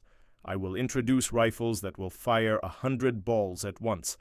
They will fly out like peas. And I will get cannons that will consume with fire either man or horse or wall. They will burn up everything." Simon the king listened to the new commander, ordered all young men without exception to be enrolled as soldiers, and had new factories built in which he manufactured large quantities of improved rifles and cannons. Then he made haste to declare war against a neighboring king. As soon as he met the other army, King Simon ordered his soldiers to rain balls against it and shoot fire from the cannons, and at one blow he burned and crippled half the enemy's army. The neighboring king was so thoroughly frightened that he gave way and surrendered his kingdom. King Simon was delighted. "Now," said he, "I will conquer the king of India." But the Indian king had heard about King Simon and had adopted all his inventions and added more of his own. The Indian king enlisted not only all the young men, but all the single women also, and got together a greater army even than King Simon's. And he copied all King Simon's rifles and cannons and invented a way of flying through the air to throw explosive bombs from above. King Simon set out to fight the Indian king, expecting to beat him, as he had beaten the other king, but the scythe that had cut so well had lost its edge. The king of India did not let Simon's army come within gunshot, but sent his women through the air to hurl down explosive bombs onto Simon's army. The women began to rain down bombs onto the army like borax upon cockroaches. The army ran away, and Simon the king was left alone. So the Indian king took Simon's kingdom, and Simon the soldier fled as best he might. Having finished with this brother, the old devil went to King Taras. Changing himself into a merchant, he settled in Taras's kingdom, started a house of business, and began spending money. He paid high prices for everything, and everybody hurried to the new merchants to get money. And so much money spread among the people that they began to pay all their taxes promptly and paid up all their arrears, and King Taras rejoiced. "Thanks to the new merchant," thought he, "I shall have more money than ever, and my life will be yet more comfortable." And Taras the king began to form fresh plans and began to build a new palace. He gave notice that people should bring him wood and stone and come to work, and he fixed high prices for everything. King Taras thought people would come in crowds to work as before, but to his surprise all the wood and stone was taken to the merchants, and all the workmen went there too. King Taras increased his price, but the merchant bid yet more. King Taras had much money, but the merchant had still more, and outbid the king at every point. The king's palace was at a standstill. The building did not get on. King Taras planned a garden, and when autumn came, he called for the people to come and plant the garden. But nobody came. All the people were engaged digging a pond for the merchant. Winter came, and King Taras wanted to buy sable furs for a new overcoat. He sent to buy them, but the messengers returned and said, "There are no sables left, the merchant has all the furs." He gave the best price and made carpets of the skins. King Taras wanted to buy some stallions. He sent to buy them, but the messengers returned, saying, "The merchant has all the good stallions. They are carrying water to fill his pond." All the king's affairs came to a standstill. Nobody would work for him, for everyone was busy working for the merchant, and they only brought King Taras the merchant's money to pay their taxes. And the king collected so much money that he had nowhere to store it, and his life became wretched. He ceased to form plans and would have been glad enough simply to live, but he was hardly able even to do that. He ran short of everything. One after another, his cooks, coachmen, and servants left him to go to the merchant. Soon he lacked even food. When he sent to the market to buy anything, there was nothing to be got. The merchant had bought up everything, and people only brought the king money to pay their taxes. Taras the king got angry and banished the merchant from the country. But the merchant settled just across the frontier and went on as before. For the sake of the merchant's money, people took everything to him instead of to the king. Things went badly with King Taras. For days together he had nothing to eat, and a rumor even got about that the merchant was boasting that he would buy up the king himself. King Taras got frightened and did not know what to do. At this time Simon the soldier came to him, saying, "Help me, for the king of India has conquered me." But King Taras himself was over head and ears in difficulties. "I myself," said he, "have had nothing to eat for 2 days." Having done with the two brothers, the old devil went to Ivan. He changed himself into a general, and coming to Ivan began to persuade him that he ought to have an army. "It doesn't become a king," said he, "to be without an army. Only give me the order, and I will collect soldiers from among your people and form one." Ivan listened to him. "All right," said Ivan, "form an army and teach them to sing songs well. I like to hear them do that." So the old devil went through Ivan's kingdom to enlist men. He told them to go and be entered as soldiers, and each should have a quart of spirits and a fine red cap. The people laughed. "We have plenty of spirits," said they. "We make it ourselves. And as for caps, the women make all kinds of them, even striped ones with tassels." So nobody would enlist. The old devil came to Ivan and said, "Your fools won't enlist of their own free will. We shall have to make them." "All right," said Ivan, "you can try." So the old devil gave notice that all the people were to enlist, and that Ivan would put to death anyone who refused. The people came to the general and said, "You say that if we do not go as soldiers, the king will put us to death, but you don't say what will happen if we do enlist. We have heard say that soldiers get killed." "Yes, that happens sometimes." When the people heard this, they became obstinate. "We won't go," said they. "Better meet death at home. Either way we must die." "Fools! You are fools," said the old devil. "A soldier may be killed, or he may not, but if you don't go, King Ivan will have you killed for certain." The people were puzzled, and went to Ivan the Fool to consult him. "A general has come," said they, "who says we must all become soldiers. If you go as soldiers," says he, "you may be killed or you may not, but if you don't go, King Ivan will certainly kill you. Is this true?" Ivan laughed and said, "How can I alone put all you to death? If I were not a fool I would explain it to you, but as it is I don't understand it myself." Then said they, "We will not serve." "All right," says he, "don't." So the people went to the general and refused to enlist, and the old devil saw that this game was up, and he went off and ingratiated himself with the king of Tarakan. "Let us make war," says he, "and conquer King Ivan's country. It is true there is no money, but there is plenty of corn and cattle and everything else."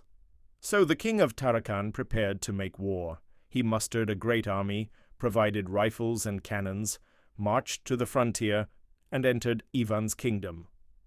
And people came to Ivan and said, "The king of Tarakan is coming to make war on us." "All right," said Ivan, "let him come." Having crossed the frontier, the king of Tarakan sent scouts to look for Ivan's army. They looked and looked, but there was no army. They waited and waited for one to appear somewhere, but there were no signs of an army and nobody to fight with. The king of Tarakan then sent to seize the villages. The soldiers came to a village, and the people, both men and women, rushed out in astonishment to stare at the soldiers. The soldiers began to take their corn and cattle. The people let them have it, and did not resist. The soldiers went on to another village. The same thing happened again. The soldiers went on for 1 day and for 2 days, and everywhere the same thing happened. The people let them have everything, and no one resisted, but only invited the soldiers to live with them. "Poor fellows," said they. "If you have a hard life in your own land, why don't you come and stay with us altogether?"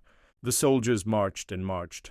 Still no army, only people living and feeding themselves and others, and not resisting, but inviting the soldiers to stay and live with them. The soldiers found it dull work, and they came to the king of Tarakan and said, "We cannot fight here. Lead us elsewhere. War is all right, but what is this? It is like cutting pea soup. We will not make war here any more." The king of Tarakan grew angry and ordered his soldiers to overrun the whole kingdom, to destroy the villages, to burn the grain and the houses, and to slaughter the cattle. "And if you do not obey my orders," said he, "I will execute you all." The soldiers were frightened and began to act according to the king's orders.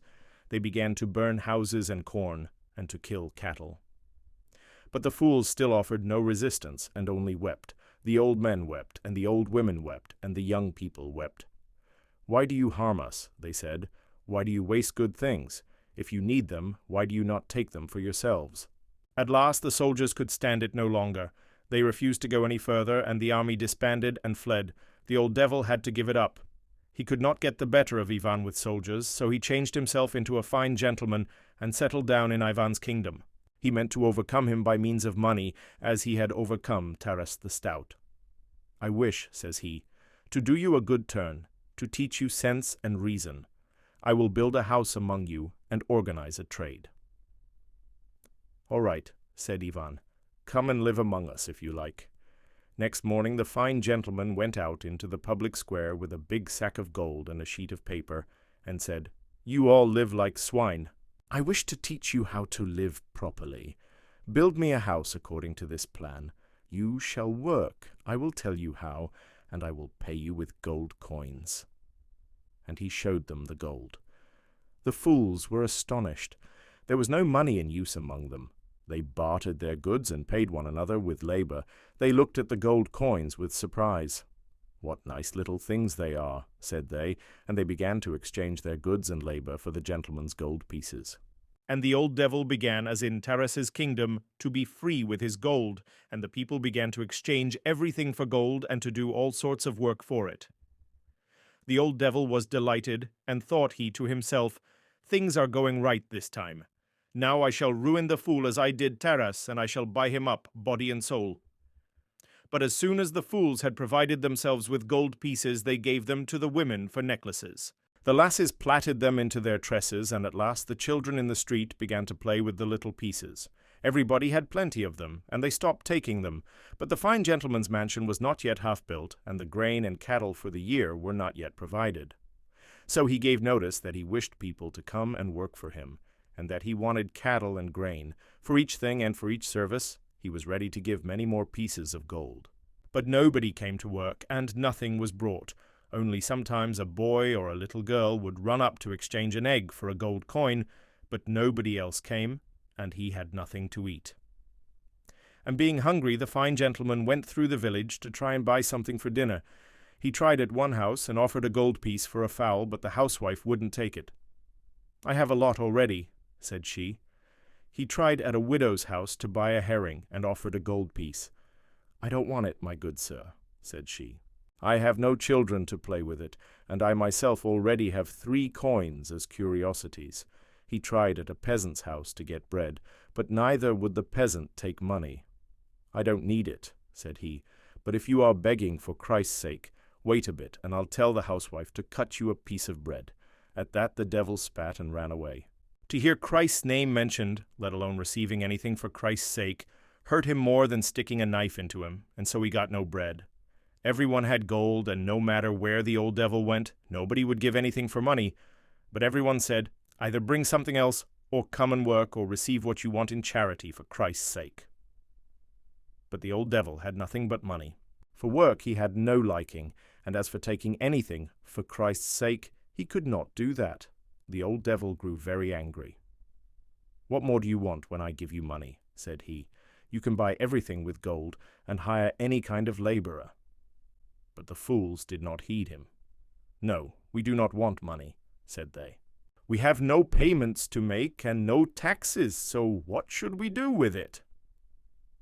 The old devil lay down to sleep, supperless. The affair was told to Ivan the fool. People came and asked him, "What are we to do?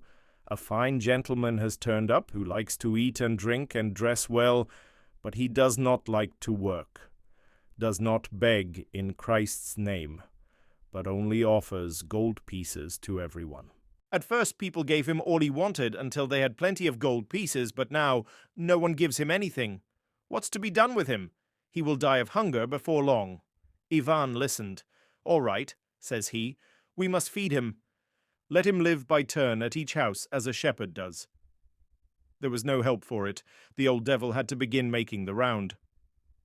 In due course the turn came for him to go to Ivan's house.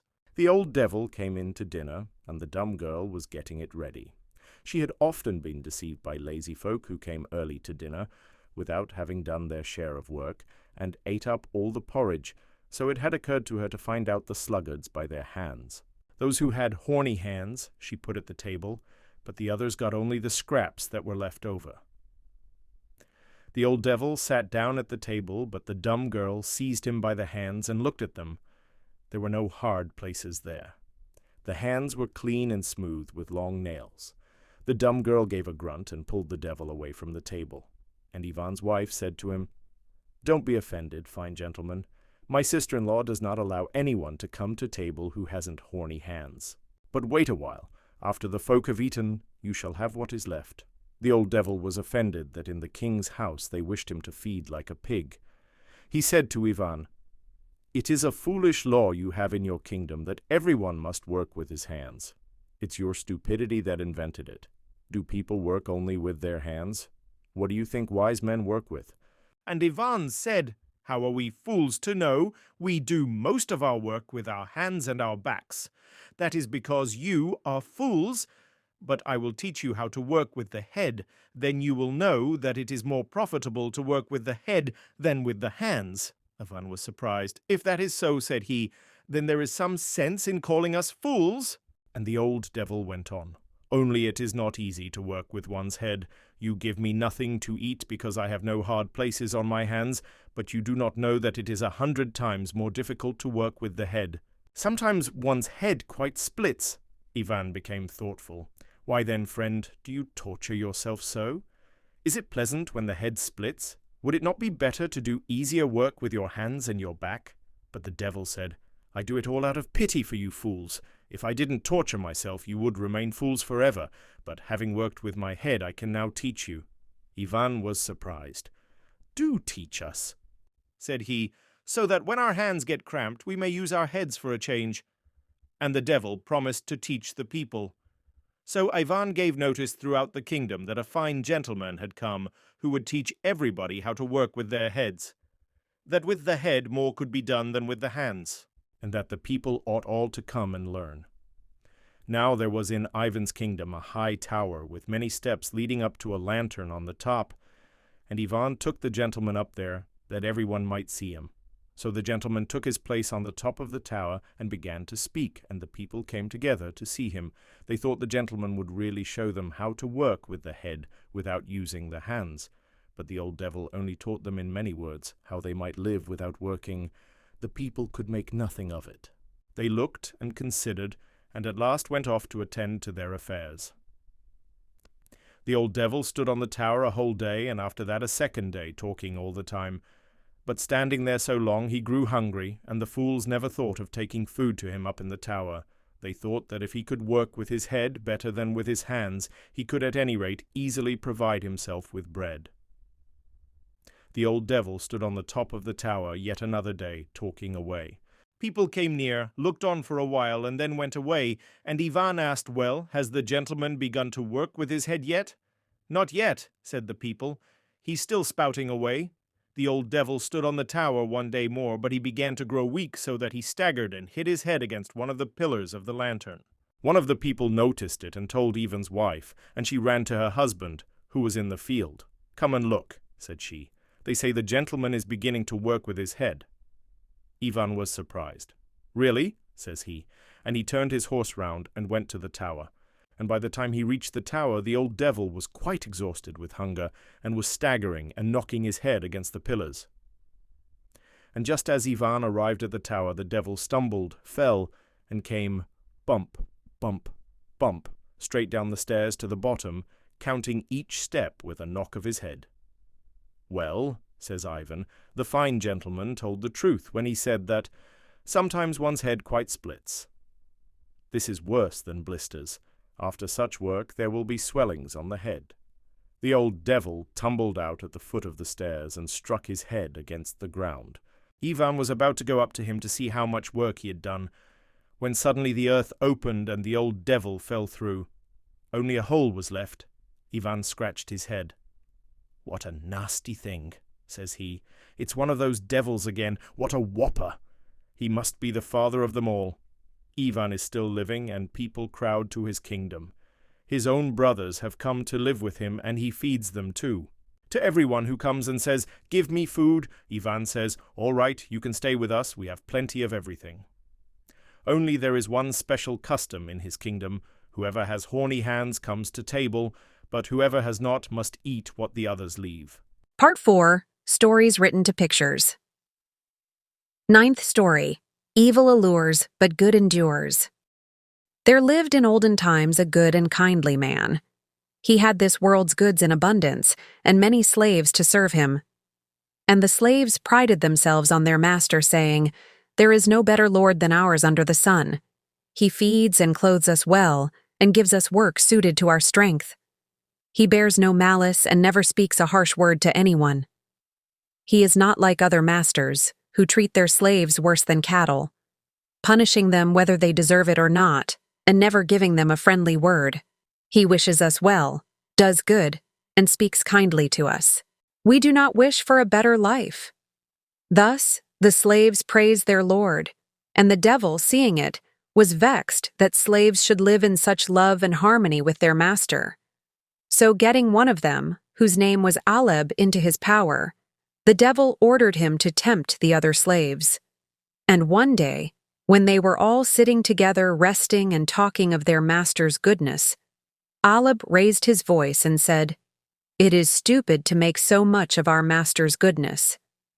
The devil himself would be kind to you if you did what he wanted. We serve our master well and humor him in all things.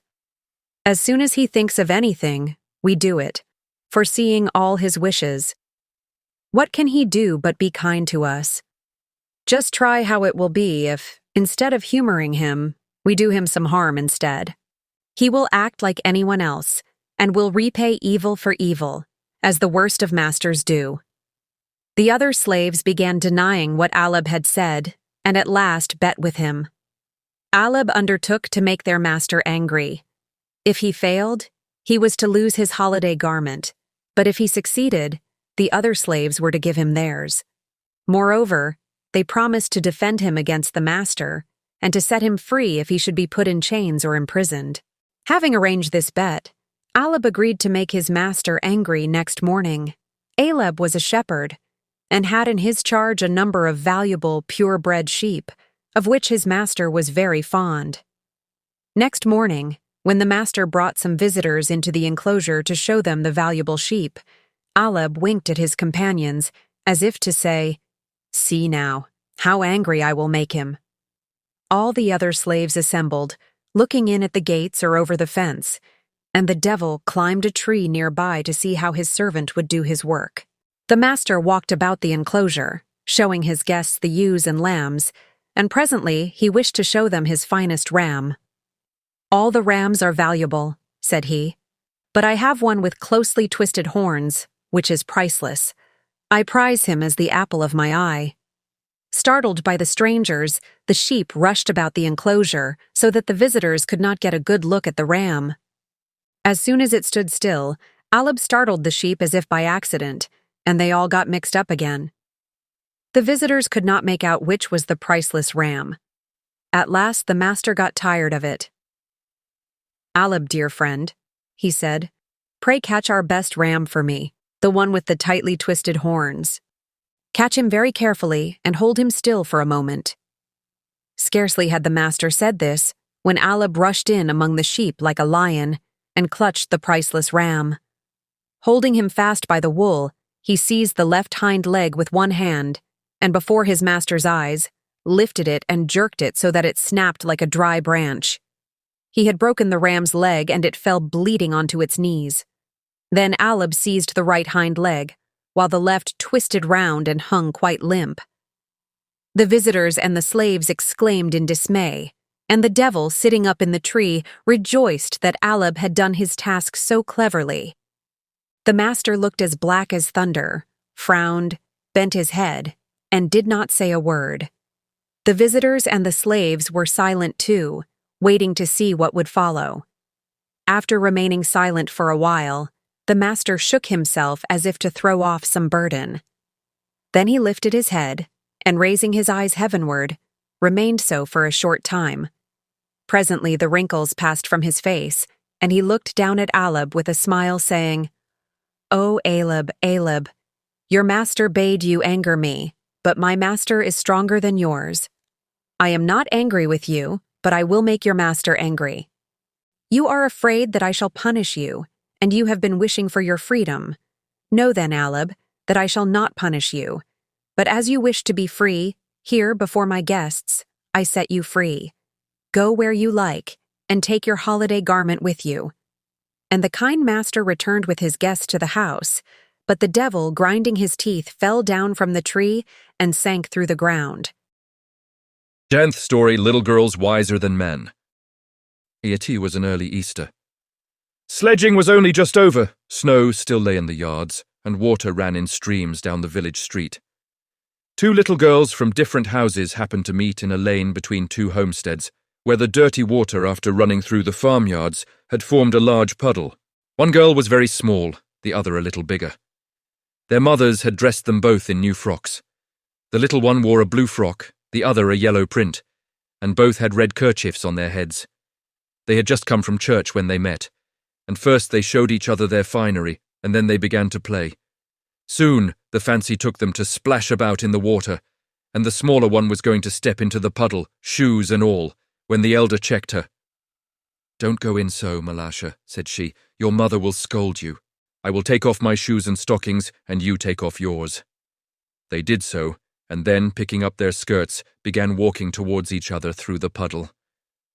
The water came up to Malasha's ankles, and she said, "It is deep, Akulia, I'm afraid." "Come on," replied the other. "Don't be frightened. It won't get any deeper." When they got near one another, Akulia said, "Mind, Malasha, don't splash! Walk carefully!" She had hardly said this, when Malasha plumped down her foot so that the water splashed right onto Akulia's frock. The frock was splashed, and so were Akulia's eyes and nose. When she saw the stains on her frock, she was angry and ran after Malasha to strike her.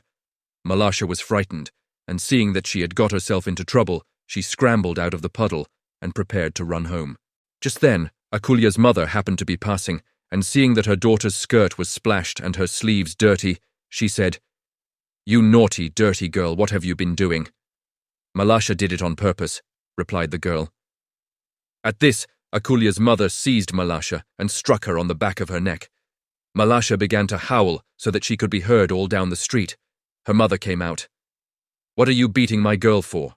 said she, and began scolding her neighbor. One word led to another, and they had an angry quarrel. The men came out, and a crowd collected in the street, everyone shouting and no one listening. They all went on quarreling, till one gave another a push, and the affair had very nearly come to blows, when Akulia's old grandmother, stepping in among them, tried to calm them. "What are you thinking of, friends? Is it right to behave so? On a day like this, too? It is a time for rejoicing, and not for such folly as this." They would not listen to the old woman, and nearly knocked her off her feet. And she would not have been able to quiet the crowd, if it had not been for Akulia and Malasha themselves.